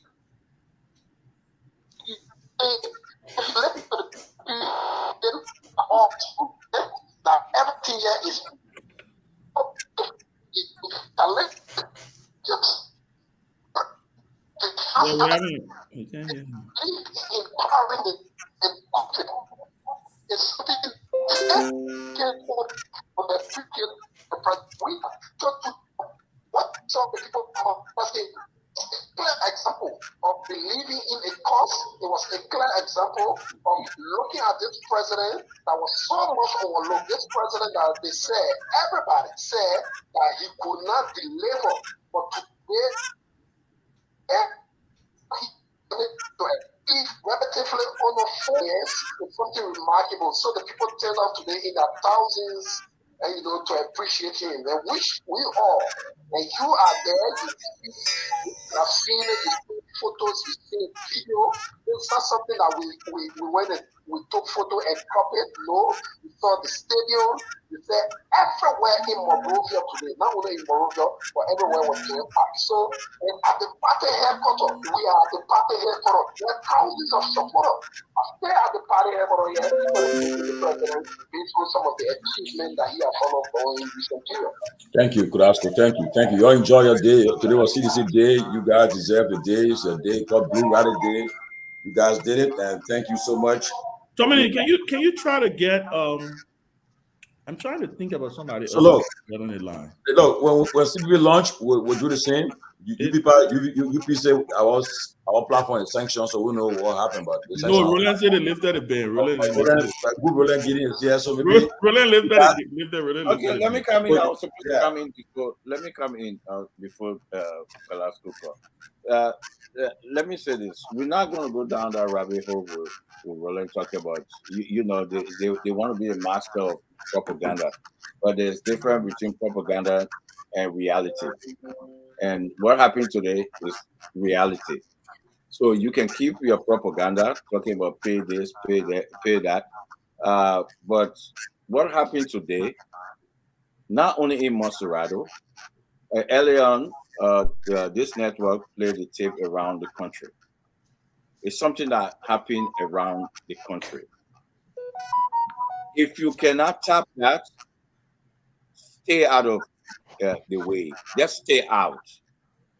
Propaganda will not help you. What we saw today is the biggest in Liberia history. Come out and show me anything. Show me anything is the biggest in the history of Liberia. Nothing the Unity Party can show. Nothing. You have a lot of rallies around that don't even make sense. And Roland said that JMB will now go out in some places, not because they don't want to take him, it's because he is not fit to go there. Because who? I never play going out. Because look at Biden. Biden is going all over. He got age, but he going all over. But because he's not fit, and I would dare them for them to take JMB. I would challenge them. I would dare them. They would. As president, we are going all around the country. Oh yes, he going around. Has he gone? No, has he gone? He going. He went. He's still going. He going? Okay, Ambassador Baka is going too. We just launched the campaign. No, you said it here that he will not be going. Matter of fact, your vice senator. I never said that. He will not go to Nimba. You say he will not go everywhere. That's what you said. Who said that? Oh God! Anyway, your guy. I never said that, Kev. I think he makes an statement. I named the places he went.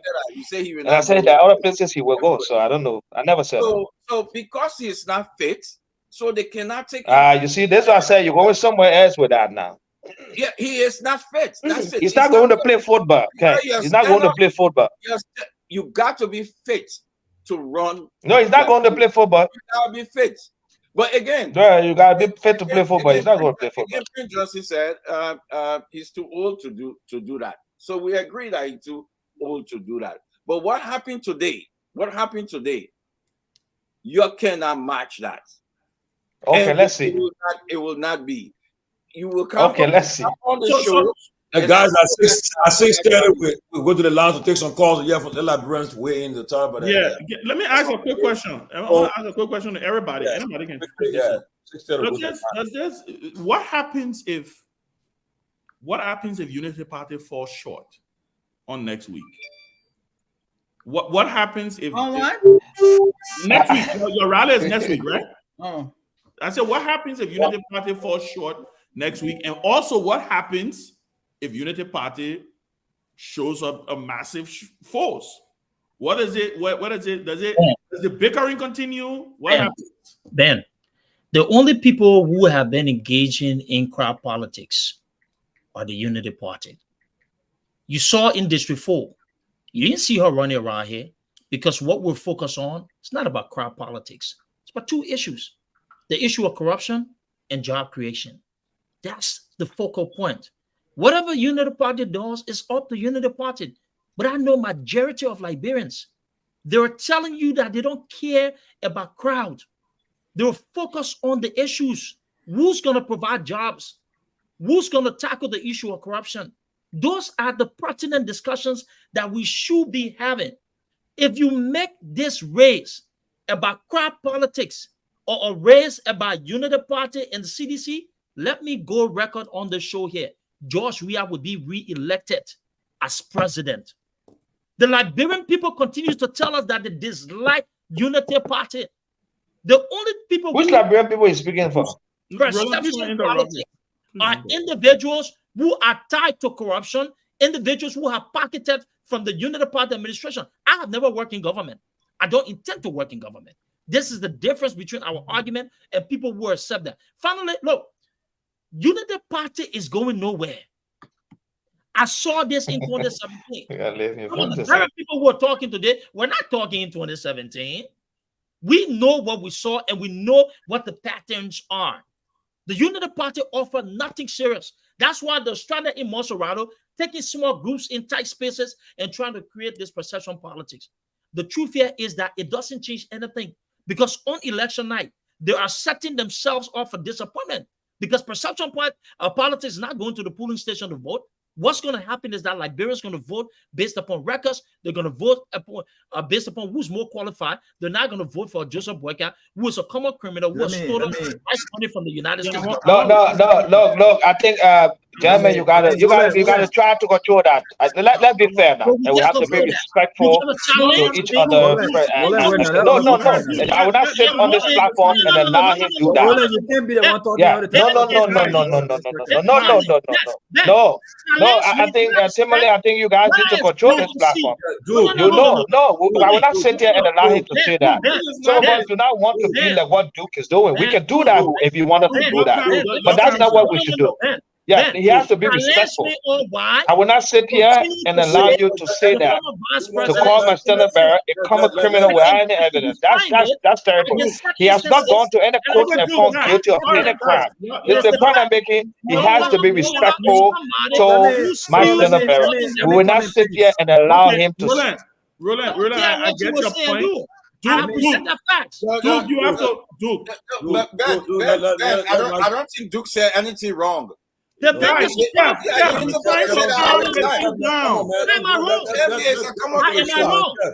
but Ben, we got other panelists on the show. Chairman Sanvee, am I protected, please? I did not end. That's what I said. Let me just use the 20 seconds to end. When I say the former vice president is a common criminal, I am referencing history of corruption. Anybody in public service or who steals from the ordinary people, they are criminals. We said it about George Weah. We said it about other people. There is no difference. We should not hold back these things because we think that we're politically aligned. These are the facts. And this is my argument. Okay. I rest my case. So my point is we don't censor. We don't censor. Roland, you muted. I don't know why you muted. But we don't censor. Roland, you muted. Unmute. We don't censor people on the show, but my point of interjection was that there are other panelists who wanted to participate, and we got to make sure that we respect them. That's all. People are entitled to their opinions on this show, as long as it's not, you have a right to be This man has not been taken to court and found guilty of any crime to call him a common criminal. The point I'm making, Ben, you guys have to be civil. Let's bring some civility to the platform, because if you do that, if you call him common criminal, then we start calling names here, and we start calling names. Is that what you want? The point I'm making, he's not been indicted. He's not gone to court. To call someone a criminal, that must have happened. So to allow one of your panelists to be doing that and say you can censor his speech, then it's wrong. It's wrong, because calling someone a criminal, you must have taken them to court. That's the point I'm making. So I will not sit there and allow him to do that. And I think you can be civil.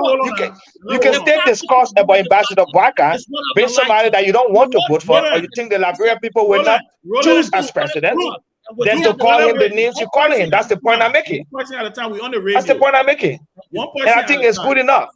One person at a time. Okay, guys, look. George, let Robert Gagwa come in, please. Thank you, Ben. Thank you, Ben. But let me say this. I agree with Roland partly that we should conduct a show with a sense of civility. I agree, but you just made a point. You made a profound point. But this is the hypocrisy that I talk about, right? And this may not be towards you, Roland, in particularly, right? But let's look at the discussion holistically. When you make the argument that Duke cannot call the former vice president a common criminal based on whatever his information is, on the premise that he has not been found guilty by court, then I agree. But then are we applying the same standard across the board? Because partisans from your folks have on numerous occasions accused others for being criminals, for being corrupt. And I would like to ask you, I'm not sure if you agree with them, because those folks have not yet been found guilty via a court in our country. So if we are going to use that broomstick to basically say, people should not be termed criminal on grounds that a court have not found them guilty, or on grounds that there have not been sufficient evidence put forth in front of a court to adjudicate, then again, even Jackie, have referred to people in government as criminals, right? As corrupt, right? You Talk know, about corruption. Anybody well, want to know a criminal. so when you say we should have this discussion with a sense of civility, I agree with you. But I want to make sure that the same standard is applied when others from the Unity Party speaks of other candidates from the CDC or the CPP or others. Because again, if your argument is if a court has not found this man guilty, there's no case has been argued, and so he's not a criminal, then it should be across the board. But let me speak to the crowd. I've said, look, I did an interview on Julius Jai, and one of the questions that was asked while I was in Liberia recently was that you know, was that do I still see George Weah as a very popular figure in our body politics? And here is what I said, and I got a lot of pushback from this. But you know, anyone who knows me knows that I speak my mind. I'm not controlled. My narratives are not controlled by a political party. I don't have a political godfather. I say what I say, and that's it. I don't care how you feel about it. And this is what I said. I said, irrespective of all of George Weah's shortcomings, look, people who work for this government knows that everything has not been perfect. And anyone who tries to suggest that everything has been perfect, that he's done everything that he's promised, you know, is basically living in woody land, right? But irrespective of all of George Weah's shortcomings, he still remains a very popular figure in our political dispensation. And when you talk about the fact that we talk about the coalition losing some of its members or some of its momentum, I think what you saw today in Maserado County is a direct reaction or response to that statement, Roland, that you cannot look at that momentum in Maserado County and still argue that yes, George Weah has not done everything. That yes, George Weah has not fought corruption as anticipated or expected. That yes, George Weah had not done this or not done that. But again, he is still largely popular amongst the people in our country. Now, am I one who subscribed to this whole crowd politics? No. I think we should be voting based on substance. But if we were voting based on substance and records and the issues, I will close on this note. If we were to vote on records on each of these key points, corruption, who is best fit to fight corruption against the incumbent? Job growth, who is best fit and have shown when given an opportunity to fight corruption against this incumbent?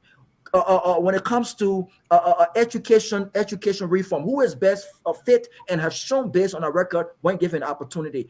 All of these key issues. Remember, CDC have just had 6 years. You have 12 years. And all of these key issues, my layman opinion is that you cannot make an effective, even if you say Ellen Johnson Sirleaf inherited a broken country in 2005. Anyone can still argue Ellen Johnson Sirleaf played an integral role in the damage that she inherited in 2005, and so she understood what she was inheriting, the magnitude of what she was inheriting. And if anyone was best positioned to fix what was broken, Ellen Johnson Sirleaf was best positioned. But here's the second part of the argument. Ellen Johnson Sirleaf on record was given some of the biggest and most support any Liberian government has been given for 12 years. Yes, sir. 12 years. And in the voice of Joseph Boakai, your candidate, there were massive opportunities he believed if properly implemented. He's talked about the lack of implementation. If properly implemented, Liberia or the success of Unity Party would have been different, right? And so even if we argue that Ellen inherited a broken country as opposed to George Weah in 2018, and George Weah and CDC can still argue, but guess what, my friend? You got 12 years, we got 6. You got the most support, we have not. You did not do or change the trajectory as anticipated. How do you effectively make this argument? Which is why I continue to say this. If the opposition wants to remove George Weah, then the opposition have got to make smart decisions. They have options. It cannot just be Joseph Boakai. The option cannot just be Joseph Boakai or no one else. They have options. You have Alice Cummings. You have Dr. Clarence Moluba. You have Gunglo. You have other options. If you insist that option best fit to remove George Weah and make these effective arguments to the Boakai, then again, I will say on this record, based on what I saw today, George Weah will win these elections, if not in the first round, or in the runoff if the opposition chose a Joseph Boakai, because you present a difficult conversation to hold against all of these key issues against the incumbent. Please hold on. Guys, the guys in the studio, guys, get ready for it. Start taking calls. It's 6:30. Let's start taking calls. Like Brent Poole waiting. I need to address something here. You guys, quickly. I need to address something. Then Jackie, Keff, myself, and then we can go to the call. I think what we need to understand, again, what the Unity Party took over, like you said, and you know about that in 2005, was a broken country. And I know you want to say Madam Salif, of course, had a responsibility to that. I understand. But don't forget, you see, what people do not understand, the first 4 years almost, it was trying to reset the country. We inherited a country that had about almost $5 billion in debt. There was no space, no fiscal space for any investment in major infrastructure. We inherited an energy sector that has 0 megawatt. There was no generation at all, no electricity, no transmission, no distribution, 0 megawatt. All of our road networks were very deplorable. All our very hospitals were hardly working. Even the one in Monroe was in. School system were terrible. The point I'm making to you, to have gotten the country to work, one of the first things we had to do was to go for debt waiver. We had to go to HIPIC. HIPIC, of course, you had to submit yourself to that. And we did that. And it took us 3 to 4 years. In 2010, that was when we got debt waiver. Debt waiver allowed us to be able to get some fiscal space to invest in our major infrastructure. When we did the constitution, the PRS, it was clear that the two screen on our economy in terms of growth was the lack of electricity and the lack of roads. And there was none here. All of our system terrible. So we were able to get that waiver, and then we got some money to invest in the road. And when CDC took over about 137 megawatt of energy that we generated. The Mount Coffee, the CLG project, we did 38 megawatt on Bridgeville Island, and then some mini hydro. There are mini hydros that have been built currently in Lofa and in Nimba. CDC inherited that. She inherited a system of 137 megawatt when we made it at 0. You met a system where enrollment at the time was 600,000 students in schools. We left it at 2 million. Today it has dropped to less than 2 million, about 1.5, 1.4 million. The point I'm making to you, roads, no roads. The whole essential maneuver was redone. We went back and invested in roads. And to do that, you had to get fiscal space. So there was so much we had to do in the first term to open up the space. Yeah. So if you compare our 6 years, first term to CDC, there's no comparison. Just on roads. Okay. We did 293 kilometers of roads. CDC never did that in 6 years. There was an argument about the Minister of Finance saying that the distance 100 plus kilometers. I challenged that. And I published what it is. That's not true. Yeah, I will learn on this. But the point I'm making is you cannot say because the Unity Party know how to do it. Yes, there were some missteps along the way, but we did it before, and we can do it again. We have the experience, and it has nothing to do with trying to discount the others. Okay. Mr. Cummings is a good man, yeah. Private sector experience, understandable. He has done better government, so he's going to experiment also. The point I'm making to you is the Unity Party have had the experience doing it, and we've done it better. CDC inherited a country that was better than what we met, and today they haven't done much. We have time to talk about the project and things that are done. But you can't argue that the Unity Party have no space in this dispensation. That's not true. We are the most experienced to do this. And that's why Ambassador Parker brings that experience. The other, like it, that's it. We'll look to the other opposition party to help along the way. But look, Ambassador Parker is the guy. But Roland, it's okay now. It's okay. So let do come in. So we'll make a round. Yeah, just quickly before we go to the line. Let me say this, my people. I want to be emphatically clear. We recognize the efforts of Ellen Johnson Sirleaf when she led our economy. If you compare the Ellen Johnson Sirleaf and the Joseph Yuma Boycott, it is night and day. I'm sorry. It is night and day. Joseph Boycott is not as competent when it comes to Ellen Johnson Sirleaf. Here is a perfect example before we go to the call line. The former vice president stated during a recent interview that to raise revenue during a down economy to help with his effort to build roads, he suggested to Ellen Johnson Sirleaf that she should raise taxes. My people, this is not economics. It shows that this man is clueless. How do you increase taxes on poor people during a terrible economy? Ellen Johnson Sirleaf did well when she led the Unity Party. I will acknowledge it. There is no record. The only thing that we have on the books finally to show that Joseph Boyka has done anything in Liberia, it has to do with 50 years of government. Look at LPMC. Look at the Ministry of Agriculture. Liberians, please tell me at LPMC and the Ministry of Agriculture, what did Joseph Boyka do to fix the economy? Absolutely zero. The only thing he did was to steal rice money that was provided by the United States government. It is on record. It is documented in the Library of Congress. If you go to a New York Times article in 1987, the reference that LPMC embezzled the money that the United States government gave to the people of Liberia. That's all factual. Robert Gagwa. No, ain't Robert finished? No, I'm done. I'm done. Yeah, I'm done. Yeah. Keff coming.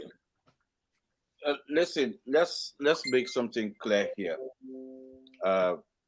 First of all, he did say that he will increase taxes.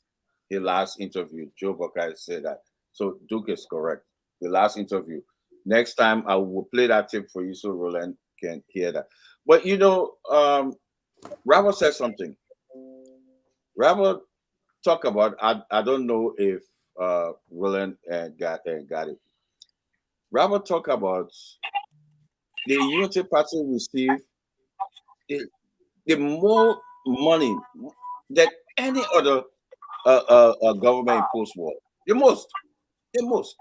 You know, they received large amounts of money and did little. But even what they did, you cannot put that in a line that with JMB. You cannot, because JMB himself said it, that he never took part in any of the success of the Unity Party. By his word, he said, when I spoke to Ellen, she didn't listen. The tapes are there. We'll play that for you. He said, one of the biggest problem the Unity Party had under Ellen, implementation. He said that. The tape's there. He said people were doing things on their own. They were selfish. They were there on their own. He said that. Go ahead, so you okay. cannot condemn with the footage there. You cannot condemn Ellen, and you want to take the success of Ellen. No, you can criticize yourself. No, so you cannot take it. You cannot take the success. Criticize. You say no. All the bad thing, Ellen did, Ellen this, Ellen that, but he refused to take the bad thing. You cannot take the good side. But the biggest thing that Robert said people should get, they receive the biggest donor, everything, and a lot of agency. We work for it. NGO. I did not interrupt you, my brother. Agency will be paid by NGO. Healthcare, education. So they have a lot of opportunity that they misuse that opportunity. So don't go there. But the fact that you want to compare 12 years and 6 years shows that the CDC is doing better than Unity Party, because you want to compare on the foundation that we laid. 6 years. What foundation that you laid? Nothing. Okay. So we got nothing you can show for. Nothing you can show for. Kev, you get too much traffic, my man. Are you coming? Let me end with this. But last, this president met a broke country. Not even enough money in the operation funds to even pay the Liberian people. Nothing. Zero. You don't mean money concerning the account. It's a cash-based budget. A broke country. Nothing. Nothing was there. Nothing was there. Okay. So with all the goodies that you guys receive, zero. And lastly, Tomalin, we got more people on LEC than ever under this government. Yes, you made 137 megawatt. How much you added to it? Since you've been there 6 years, how much you added to it? With time, we will go into Look that. at that. With time, This year, you've not added anything to the what you bet. They say we did add. What you added? We add. But Which generation? Talk about the project. Tell me. You made 130. Jackie, Jackie, please come in. Wow, Duke. I don't know what's going on with you today, Duke, but very interesting with your actions today. But let me say this. To Duke first, there is no amount of false information, as I say all the time, mistruths, outright lies regarding the PL 480 or that Joe Boyka may have taken something will make what you're saying, just because you say it with force or you come on the show and you say it every day or maybe another platform, that makes it true. We all know that it's a blatant lie. I read the document. He was fired. He was fired by Duke. You already talk. I did not interrupt you. He called me. Okay. The document that in the Library of Congress, the response from Ted Kennedy, I have read it. I do research too. And it is a blatant lie. 100% lie on What's Joe in that Boyka. document for lie, Jackie? 100% lie. And no amount of you repeating it over and over again will make it true. Went to specific. Let me say. All right, we gotta go. This. If you want more information about what happened or didn't happen, go and ask all the finance ministers. Oh, we need to know because he was fired by Duke. Our 800. Look, I hear people saying, well, we gave credit to Ellen, and why did Joe Boyka critique? Joe Boyka, once again, Joe Boyka and Ellen, they critique the government. That's what good leaders do. But CDC, for the last 6 years, they don't even have the guts to apologize to the Liberian people, starting with their harmonization, starting with all the grants, the MCC grants that they lost and can't get it back. All the grants that were sitting down, waiting for them, they have lost most of them because of lack of confidence from the international community year after year, year after year.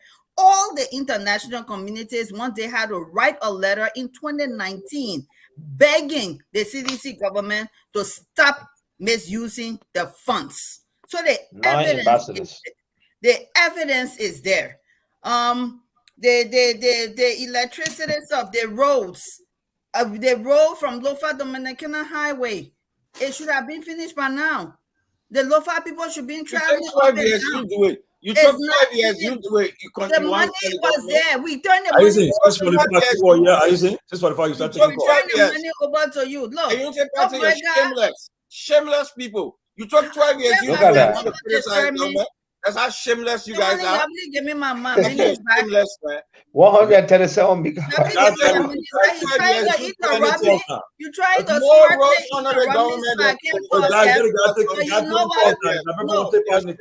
more rows. Let me finish my point. But every time Keff me, then I got my numbers on the board. Joe Boyka cannot even fix his own rule. Ambassador Boyka gave a speech recently. His own rule he cannot fix it. But Keff is consistently interrupting what her name, Jackie. He can't stop. Stop it. I don't speak. He doesn't want me. I mean, I know this is your day. Keff has to stop. When you and some of this wrong information and misinformation. Which wrong information, Keff? What do you know about the Lofa Road? And misinformation. So can you just start taking the calls, please? No. Ben, you will not do this to me. No, but Ben, he interrupted her and she has not ended. Let her land. Jackie, please learn. But Keff has to stop. Keff has to stop. You don't want me to talk. But Jackie, you know what? You end the show. So the bottom line is, Ambassador Boyka he has been out there and he's been speaking what he's going to do. He is people-centered. His message is people-centered. And the people going to vote for him. But here's the thing: there is no amount of crowd. Come back here. Why There you is, back again? there is no Yeah, let the woman amount, finish, Kev, please. Let the woman finish, man. there is no amount of crowd out there that will change the people's minds, because for the past 4 years they've been saying the same thing. They're tired of drugs, they're tired of poverty, they're tired of kush, they're tired of poverty, they're tired of hardship. From the market women to the students, to the older people, to the young people, to the middle-aged people, the farmers, all of them. And they are listening to JB, and they will vote for Joseph Newman Boyka. Thank you, Jackie. So, let's begin taking calls now on the following numbers. Well, Kev, we got to go because we got roughly 30 minutes to end the show, so we got to take calls in time. Well, 0778 Keff Hassan. 754813 0778 Yes, I did. I small cry. You saw yes, I did. 0888-020952. Hello, caller. Hello. Yeah, go ahead. Good evening. This is the voice of the ANC Deputy Coordinator, and I call you from Nigeria. Let me also start with you. Let me also agree and give edge to the argument of this Jackie. This Jackie, 100% agree that I'm a supporter of the ANC, but do everything that you have said. Do lie. Let me also agree to say that do lie in everything. But let me just give you back. So I also agree that Madam Shelley said that you already got the institution to fight corruption. But her government was the most corrupt government. So I agree that you lie. What I think has said that he squandered all of the opportunity or some of the opportunities. So I also agree that you lie. So let me say this. There is no iota of truth. There is no convincing power. There is no turntable you guys want to bring to the table. After Open Burger has said that the opportunity they have, this mismanagement, the misuse it. I don't know how you think you can stop with this thing that like when people will take you serious. The alternative of this country is true, Mr. Arizona Benedict Kumi, and I think with that, Nigeria can stand for a change of better Nigeria that they need. There is no amount of things will change this thing. You guys have to, and to conclude, Kev, let me say this. Some question, he said that the Unity Party have no more to question that of the CDC, because you guys, like the rest of the team, guys on the same, entity, the vampire corruption, stealing from the those people and things. You guys, one of the Kumi's administration, we're going to make sure we're going to prosecute every one of you. No one will go start with the job. We are with you. Think of the NTA along with the cohort or his Jason and the rest of the guys. Anybody stand up for me tonight? Thank you. Thank you very much. So 0778 754813 0888 020952. Caller, good evening. Go ahead. Thank you. Let me say good evening to the panelists and to you. It's still there. This Bobby, I will mention or join the discussion from this district or ethical.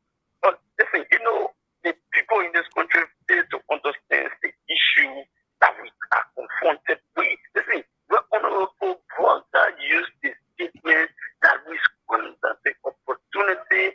We users of this thing, government who are in there working, who get a position. For today, people using the war against Open Burger because use the war we, Liberia, they don't let leaders to suddenly do. That is the reason why Honorable Burger was leading power.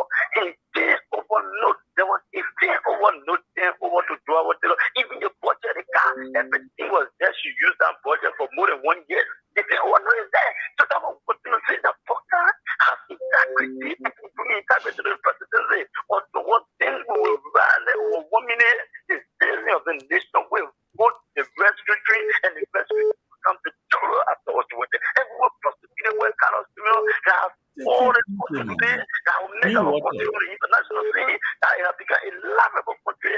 We don't have no respect for the money. We have regard for. They are still a Thank you. Thank you. For the young people. Thank you very much. Good evening. Drink more water. The way yeah, go ahead. Thank you very much. My name is Francis Kimburi and I call you from Brazil. Thank you very much for your topic on our discussion this evening. Let me just take this time to explore this Jackie for her exposing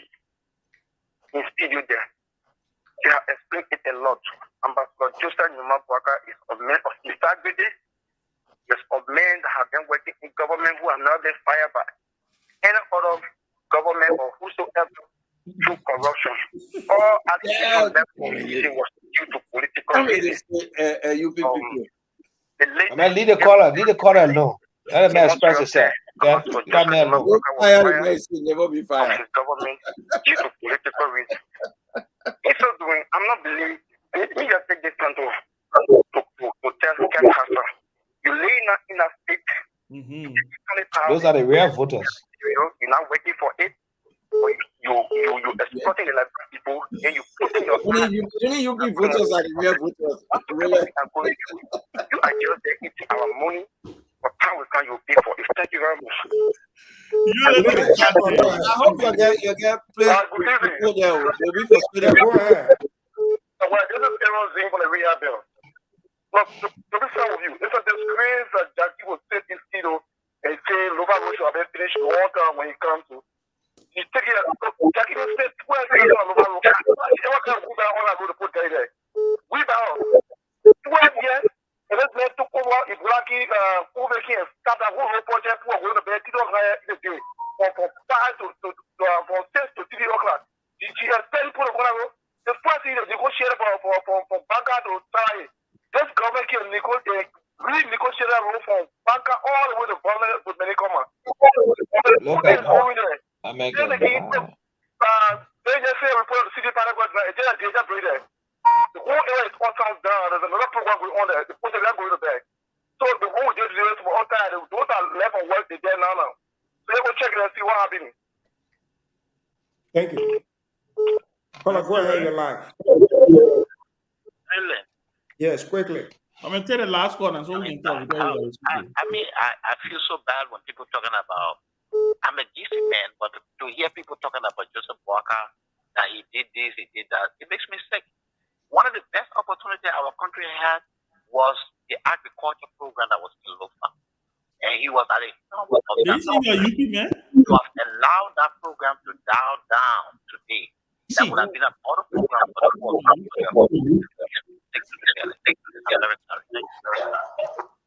Thank you. So, Harry, take the last call and then we. Yeah, man. Yeah, that's I have a caller after you finish. Thank you. That your talking time that you're taking. Yeah. No, I have a caller. Don't tell me my talking time I will take, please. No, we gotta go. We got time. Then go, man. Why you gotta go? I mean, gotta go at the people in the studio. Gotta go. Just stop the man. I mean, gotta go at the people in the studio. Why you gotta go ahead? You think I call you and I thought and I've been co-hosting you. You're not co-hosting, please, man. Yeah, man. This is look at your day today. New Jersey, man. Real quick. You know, one topic that has become so repetitive on this show is the issue and concern about Sis Jackie with regards to this harmonization. I can tell you squarely, she is a victim of that harmonization, and the harmonization was necessitated by the Unity Party financial irregularities and irresponsibilities. The last the government came right on the very show, and he told who's speaking?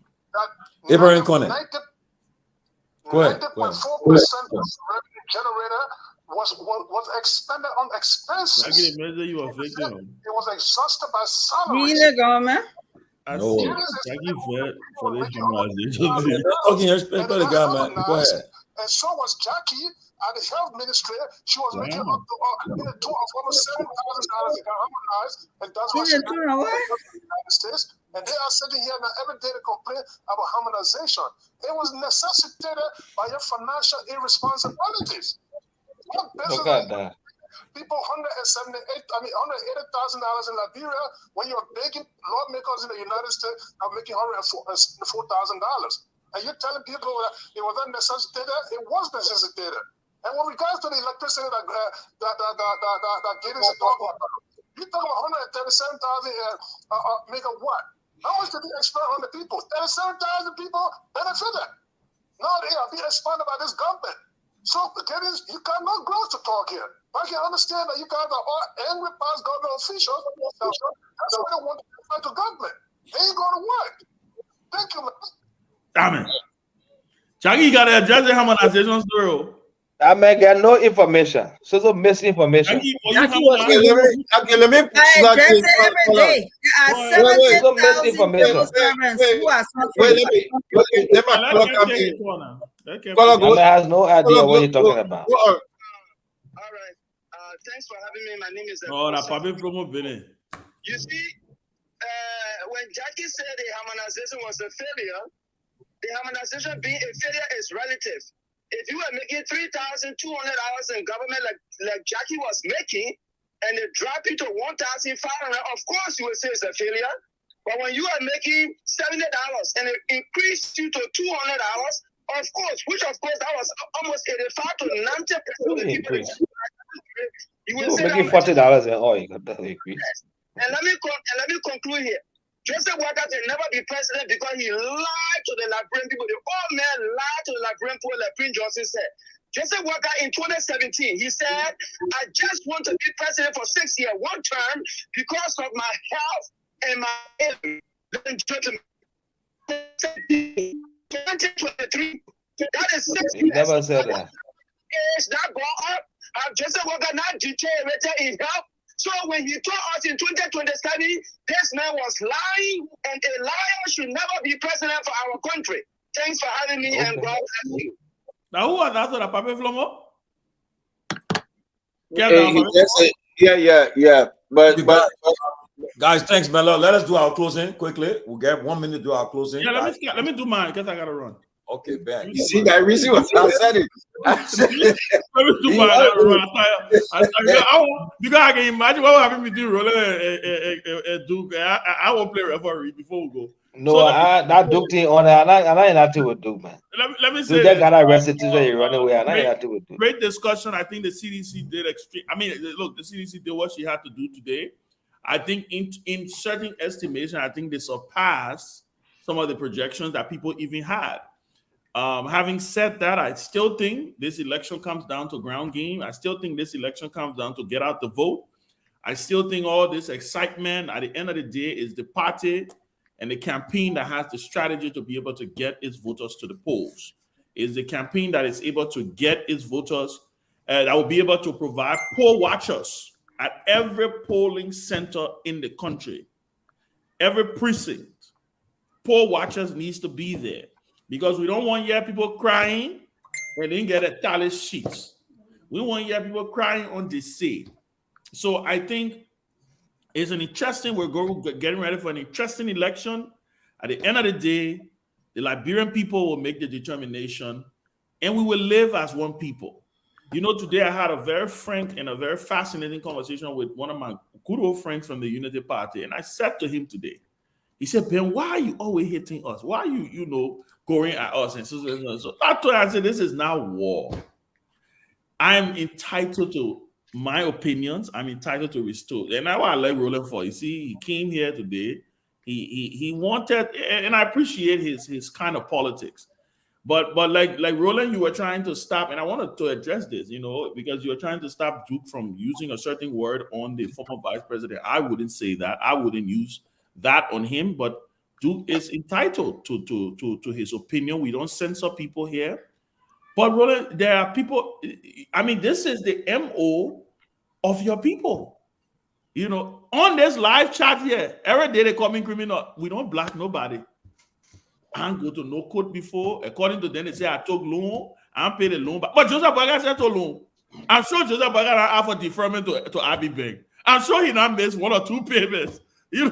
But so my thing is, let us take the personality and the emotions out of this thing, because at the end of the day, we are all one people. We are one people. You stop acting like Joseph Baga like your pa. You start acting like Joe we are like your pa, and Ellis Cummings like your pa. Because at the end of the day, these men, whether they win or lose, they will remain friends. They will remain cordial to each other. And this is just an election season. But I thought it was a fascinating discussion, Roland. We appreciate you for being on this show. I think you add value. You help our sister out all the time.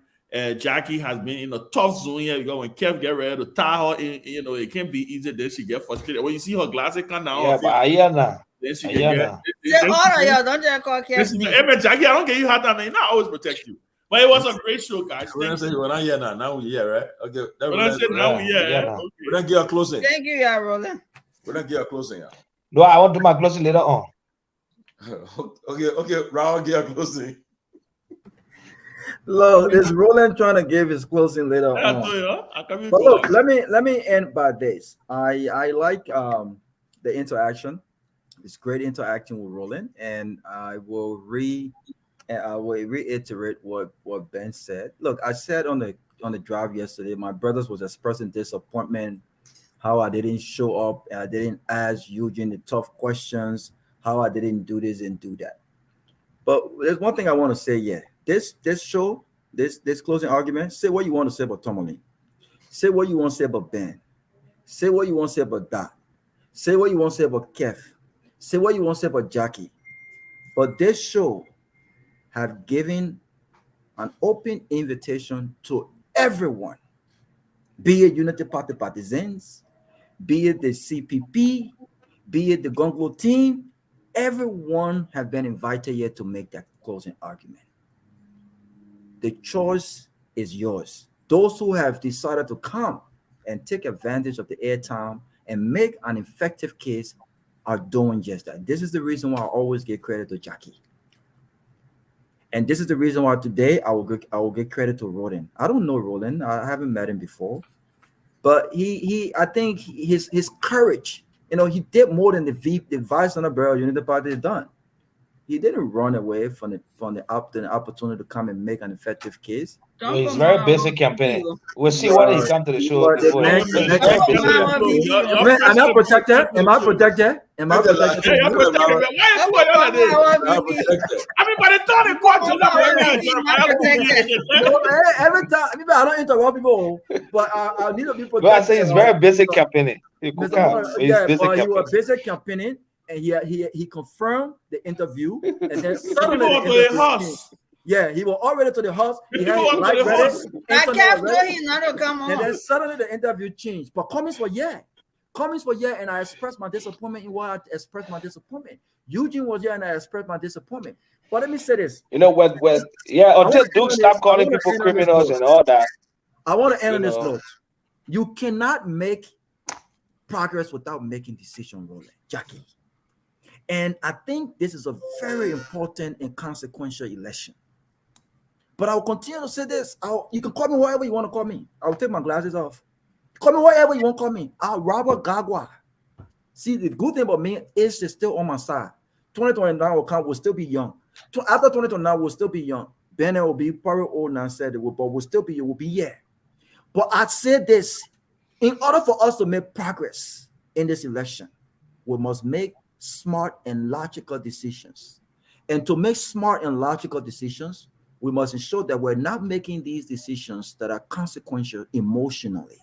We cannot allow our emotions to make decisions for us in critical and difficult times. And so again, the opposition have options. You have Alice Cummings. You have Gonglo. You have Dr. Clarence Moluba. You have options. You can't say we don't have options here. But if the decision of the opposition is to allow Joseph Boakai, a man that I respect tremendously, Joseph Boakai honored me for my many works in Liberia before the 2017 election in Atlanta. I was honored by him. He's an elderly statesman that I respect, but I don't respect his policies. I don't respect his political record. I don't respect what he has brought to the table. And that's it. You sound decent, and so again, decisions making is critical. And so if you want to win this election, if you want to have a case against George Weah on all of these key issues that matter, the bread and butter issues, whether it's job creation, because you didn't create a vibrant private sector. Government was the highest employer for 12 years as it is now. So how can you say I've done better than George Weah? You didn't the healthcare sector. JFK was still there. Joe, we can argue I've been spending the healthcare sector by building hospitals in different counties, and I need another 6 years to equip those hospitals and ensure that you have nurses there. He can make all of these different arguments. You put it so, he will put it so. But imagine a man like Alice Cummings going with George Weah on an argument of change. How can you argue How that? can you argue that? I'm hearing echo, man. I'm hearing echo, man. Whose phone is that? Whose phone is that? Someone is listening to the Someone thing. is listening to the thing. So I will end So on this I will note. end on this note. Yes, everybody. Yes, everybody. Mute. They don't want me to make my closing argument, but I will make it. So I will end on this note. Today was a manifestation of the popularity of George Weah in the CDC, irrespective of all of their shortcomings, irrespective of the MDR leaving, I mean, you can look at that crowd and say in 2027, in 2017 and 2023, there's a huge difference here. I mean, you can't look at that crowd and see that difference. So there's a momentum there. He has a case to make. He's campaigning to make that case. Alice Cummings is campaigning to make that case. Dr. Clarence Moluba is campaigning to make that case. The Gongo team, they are campaigning to make that case. Unity Party must also campaign to make that case. But at the end of the day, decisions. And based on the decisions made by the opposition, come October 10th, the results of that decision will take us into 2029 and what may come. May God bless you all. May God bless our country, Liberia. Okay, Roland, you want to go close now? I can hear you, Roland. On mute, Roland. We're on mute. Oh. So I hear Robert talk about the other options, you know. He said Gonglo, you know, what's his name? Barry Moruba, they all are options in the opposition, yes, but they all work in the Unity Party-led government. They all play key role in the Unity Party-led government. Besides that, look, Ambassador Bwaka played his role as vice president for 12 years. And I think he played that role very well. In fact, Mana Salif said that when she was asked, who is good enough, well positioned to replace you? And she was very fair to say Ambassador Bwaka. Ambassador Bwaka has demonstrated leadership over the last 12 years, even when he worked in other places. And, you know, that's why I disagree with what would say, you know, and call him the name he called him, you know, and I clear about this. He have to be a little civil and respectful to the vice president because he has a candidate. We can call names here. We can start calling names, and when we start calling names here, then you know, when I have the kind of show that will be peaceful. I don't think that is what this platform is about. And I'm just saying because of the person he has been, you know, you don't want to call him those names when he's not being indicted. Nobody come here and call anyone criminal. We don't do that. We attach corruption to people. We say people were involved in corruption because there are reports and evidence that may have shown that. For example, like the CDC government, there's been corruption here. Okay, the Minister of Agriculture was indicted by the LCC. The NEC chair was indicted by the LCC. The head of water and sewer was indicted by the LCC. The deputy administrator was indicted by the LCC. So when you're indicted, that means you are allegedly corrupt, and we can say that, you know, and that's the point I'm making to Duke. So I mean, I understand he's passionate about trying to sell Mr. Cummings. I have a lot of respect for Mr. Cummings, but it's just not his time. He's not going to be able to overrun Ambassador Barker. It's not possible. But I'm just saying, when we are on this platform, let's instill some stability. Even President Weah, I will not call President Weah a criminal. I know that issue of corruption that he's not taken care of. He's not playing the role he ought to play. There are people in his government that was sanctioned for his office. McGill sanctioned for corruption. Okay, what's his name? Bill Trout, the National Food Authority Mines Director, sanctioned, and also the Solicitor General for corruption by the American government. There was the 35 million that was done for the what you call the stimulus package, quote unquote. Minister Tapper, together with the deputy, could not provide any report on that. 35 million was credited for stimulus package. Nobody got food anywhere. Okay, the issue, if you read the current report on the 25 million, there were a lot of discrepancy. Even the 16 billion in terms of infusion in the economy, there were a lot of issues was not infused properly. The reports are there. So there's issue about corruption. We all know that. But I'm just saying, you don't want to come here and start saying, President, we as a criminal. I can't subscribe to that. I will not do that. Or call Mr. Cummings' name. So I'm appealing to all of us. And Duke, I hope you picked it. You can push your case in a better way. I mean, you don't have to be like the way you do. I know you're passionate about what you say, but especially if it's not true, it's lie. And even if it's true, then he must have been indicted and went through court to be called a criminal. Duke, there's a tomorrow. Ambassador Barker will be president.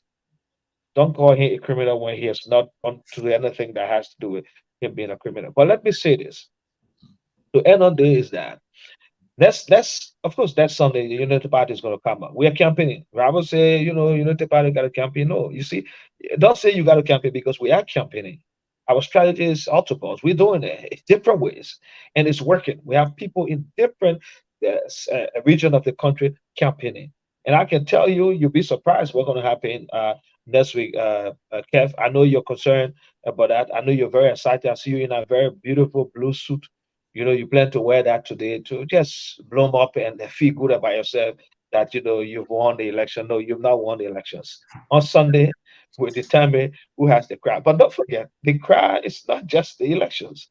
Those who go to vote. That's important. And we are focusing on that. We're doing a lot of door to door. We are mobilizing our base. People are excited about going to the pool. We're going to make sure our votes are protected. And I can say to you, these elections, the Liberian people, majority will speak in favor of the opposition. And the only person well positioned and suited for that is Ambassador Barker.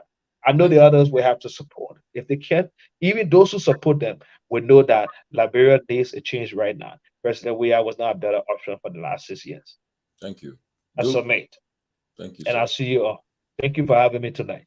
Tomalin, Keff, Jackie, the rest of the panelists. I continue to argue that the closing argument is the nation's premier show. And the level of contents that we presented on the show will continue to set it apart from every other talk show. Let me quickly define something here. Corruption is being dishonest, being fraudulent, all of those things conducted by people who are in power. And so you are a criminal if you steal from the Liberian people. When I come on this show and I accuse the former vice president of corruption and stealing from the Liberian people, they're based upon facts. My brother Giddings ended by saying they can call other people corrupt and fraudulent and criminals because there were reports that showed that they were corrupt. That's what he said.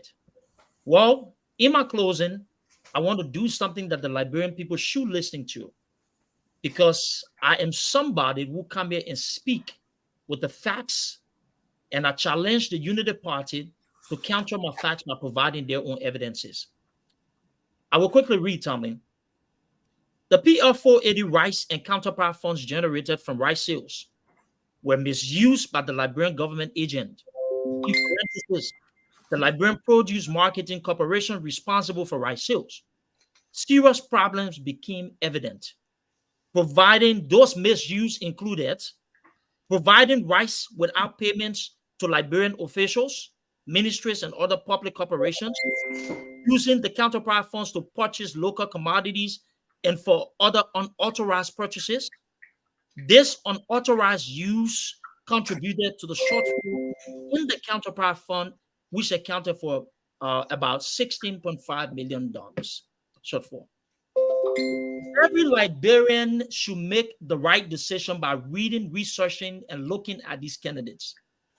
I am not telling a lie when I accuse the former vice president of being corrupt or being a criminal, because people who steal from poor people, who exploit the Liberian people while they're serving the Liberian people, are guilty of orchestrating one of the worst crimes against humanity.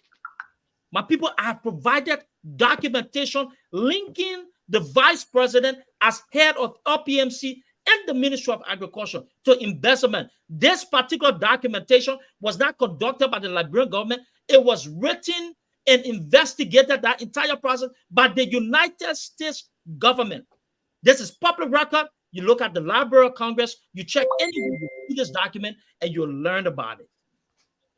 These elections are going to be about integrity and job creation.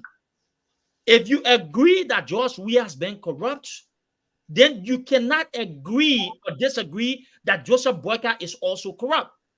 If you're saying that these elections are about creating jobs, then you will know that a man who's been in government for more than 50 years have embezzled the Liberian people money, have stolen from the international partners, speaking about donor funds.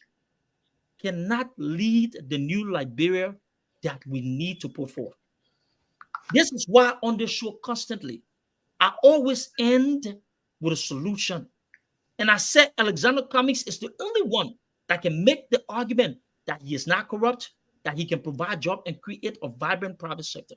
We continue to tell you that we'll do that, looking at ecotourism, looking at the area of healthcare, and looking at agriculture and seeing how we can come up with creative strategies to put Liberians back to work. Don't be bamboozled into thinking that those who were corrupt in the past are now saints running around with messages of change when those individuals are clothed in the same corrupt practices and only waiting for an opportunity to steal from government. I have never worked in government. I've never received a salary from any government official, unlike Jackie and Giddens, who have served in the capacity and they have taken employment from the Liberian people. These people cannot tell you what is right for Liberia because they have been part of the destruction of Liberia. We want real change. We want a leader who can provide the type of needs that the Liberian people deserve, a leader who is not marred by corruption. The former vice president is a common criminal. He is corrupt because he has stolen from the Liberian people, and the United States government PR 480 report, GAO report, indicates that the former vice president, through LPMC and agriculture, embezzled United States government money. I rest my case. Tomalin George will be back on here to make the case for the Liberian people. Until then, the CPP remains the only alternative for real change in Liberia. Thank you.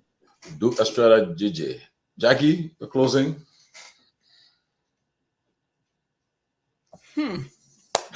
Well, Duke was pushed until he finally, every time he can, he changes something about his PL 480. For 3 months, he been rushing with it and said it was $400 million PL 480. The last time I asked Duke what PL stood for, Duke didn't even know what a P and the L stood for. I don't even think today he knows what it stood for. I had to correct him and tell him that PL, and even gave him the history, Public Law 480, which started back in the 1950s. Liberia is not the only country to benefit from it. India and other countries all around the world have benefited from it. And that grant comes with a huge amount of grant that called the Economic Support Fund, military assistance, and other things to help move the economy forward, give aid and loans to the common people and what have you. So Duke finally called a figure, $60 million. All this time for 3 months, he's been saying it was $400 million. So if Duke could lie back then, even about a figure, and lie on JMB, and today he changed the amount to $16.5 million. The Liberian people shouldn't listen to Duke when they call PL480 because he lies consistently regarding this. He's angry that Alexander Cummings, maybe they're in their party, they're not seeing the results that they want. But don't come and put it on Joseph Newman Boyka and the 5 million people, please, Duke. But let me say this. Today, when we'll talk more about IPL4, he coming to come bring it up again. But I will just say this for now. And I will address the 60 million guy. I know where he got that figure from. And I know I got a response from Ted Kennedy, who accused the government of President Samuel Kanyando, and that's who he should direct his anger to. Because the response from Ted Kennedy was directed to Samuel Kanyando regarding the Economic Support Fund and what have you that Joseph Nima Boka had absolutely nothing to do with. But Keff, I'm glad you guys had a great day today. 1 million turnout is what everybody been preaching in the CDC government. I did not see 1 million people today. But if you are happy and the CDC people are happy regarding their turnout, that's fine. That's your day. I'm glad it ended well for everybody. But here's the thing. One day, 7 years, 6 years, the people have been complaining about this government. People were in the street today. You gave them outfits and asked them to wear them. It's fine. But look, it will not change anything. There is no way that CDC, if this election is free, fair, and transparent, can win this election because the people are tired. They're tired of suffering. They're tired of the hardship. They're tired of the drugs. They're tired of They're tired. All the little grants that your met have dried up because you misused the money. And you didn't create any new avenue for grants or new avenue to build new roads, even the electricity, all these things that spill over from funds that the Unity Party government left and turned over to CDC. CDC hasn't done anything new except for one or two things, and that's basically it. But put the people in further suffering and gave them drugs. So and that's what they left with today. But Joseph Newman Boyka's message is clear. He's a man of integrity. He's a man of experience. Nobody in this race has experience compared to JMB. And so therefore, the Liberian people are resolved to give him the time right now so that he can take them out of the hardship, take them out of the poverty, and take them out of a drug environment. So going forward, the Liberian people lives will be better under Joseph Newman Boyka, with about 30 days left to go, October 10. We protect your vote. My message to the voters, my final message is that you should protect your vote. Don't sell your or give your voter registration card to anybody. Know where you're going to vote. Plan, get your transportation money, save it for October 10. Don't let anybody try to trick you into not doing things that you shouldn't be doing. Protect your vote. And we'll talk more about how to protect your vote. Thank you to everybody. Thank you to the studio. Glad, Ayasin, that you feel better today. I'm so happy to see you today. And thanks, everyone. Yeah, just like anybody, he want a laptop instead. So we'll talk about it then. You're changing the thing, huh?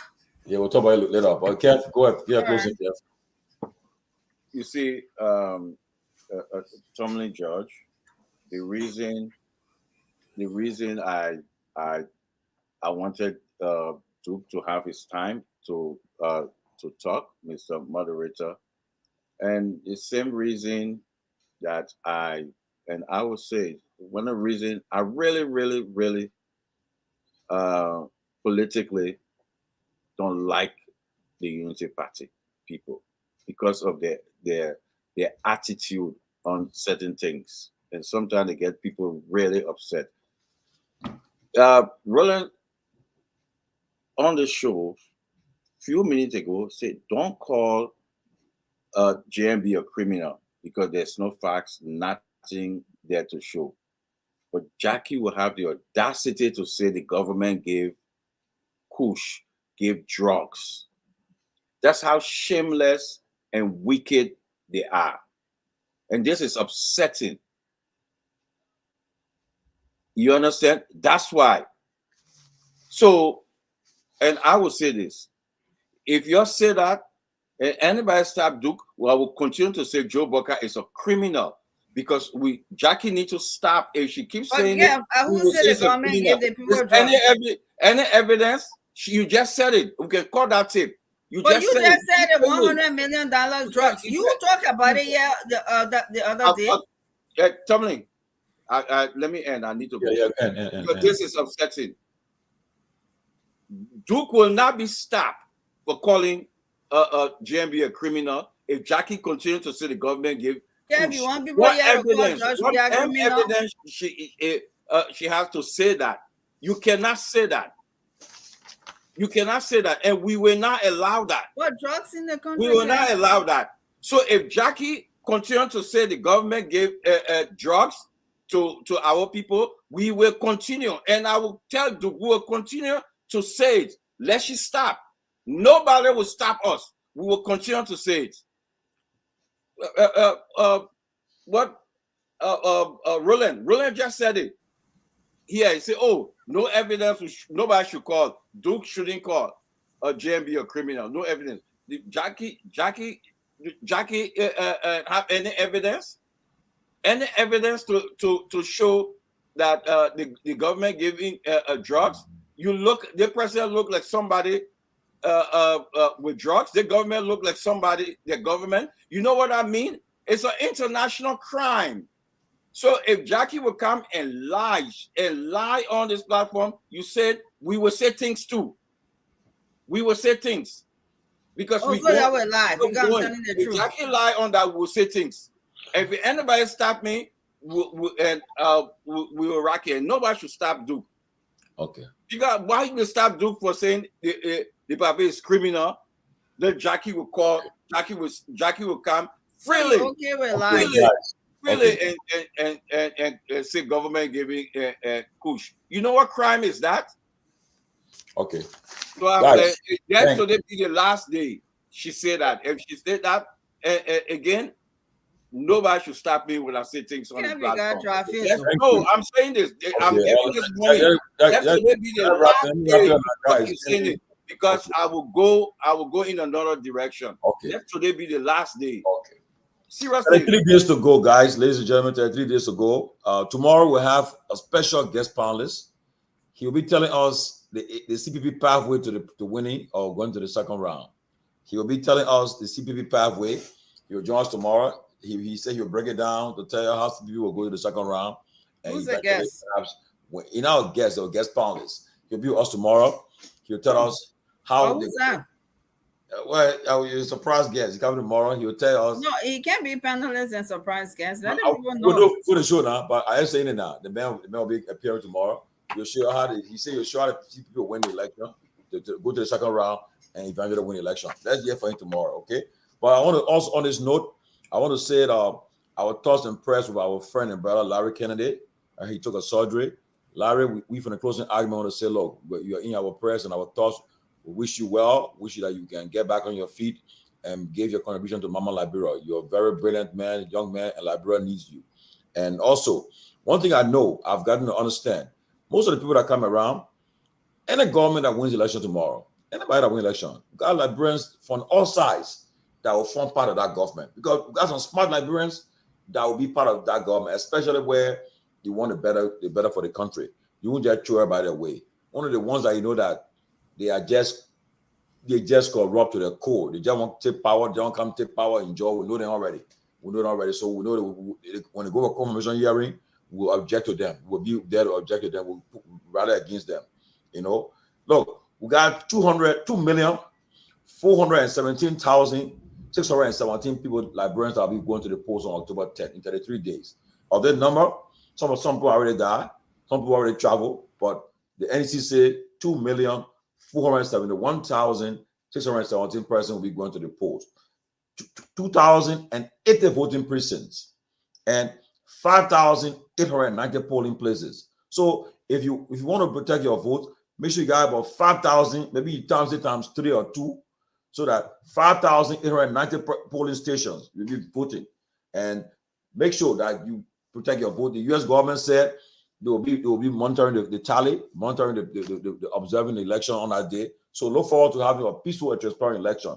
And lastly, I want to give it to the CDC. They did it today. They came out strong. CDC made a statement today, and we look forward to see what other party will do. But CDC was in the fold today. They came on top. They did their best, and they made a name for themselves. We want to see all the candidates. Everybody got different style. Who will ride open car and tell the people want to see it too. Hope we see it. Everybody got different style. And then finally, the person that died today, want to say, look, our condolence to that person.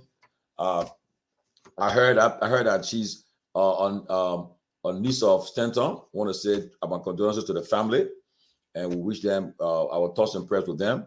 We pray for her. Her name is Pana, and I just saw her husband picture. It's saddening. It's so sad, and I pray for the family. I pray that God will comfort them, and that her soul rest in peace. We just pray that our election should end in peaceful and transparent, and that these kind of things should not happen in our election. We shouldn't see people just die from accident. We pray for the best. I want to thank the police, the security forces for today, and we pray that we continue to exercise the best in maintaining the peace and security of our election. Finally, all our viewers, thank you for watching us. We look forward to tomorrow. Let's see what happens tomorrow, and come and hear the CPP path to the second round or to the executive mansion tomorrow. Thank you, man. Are you seeing? Thank you so much. And I can show you. Are you seeing?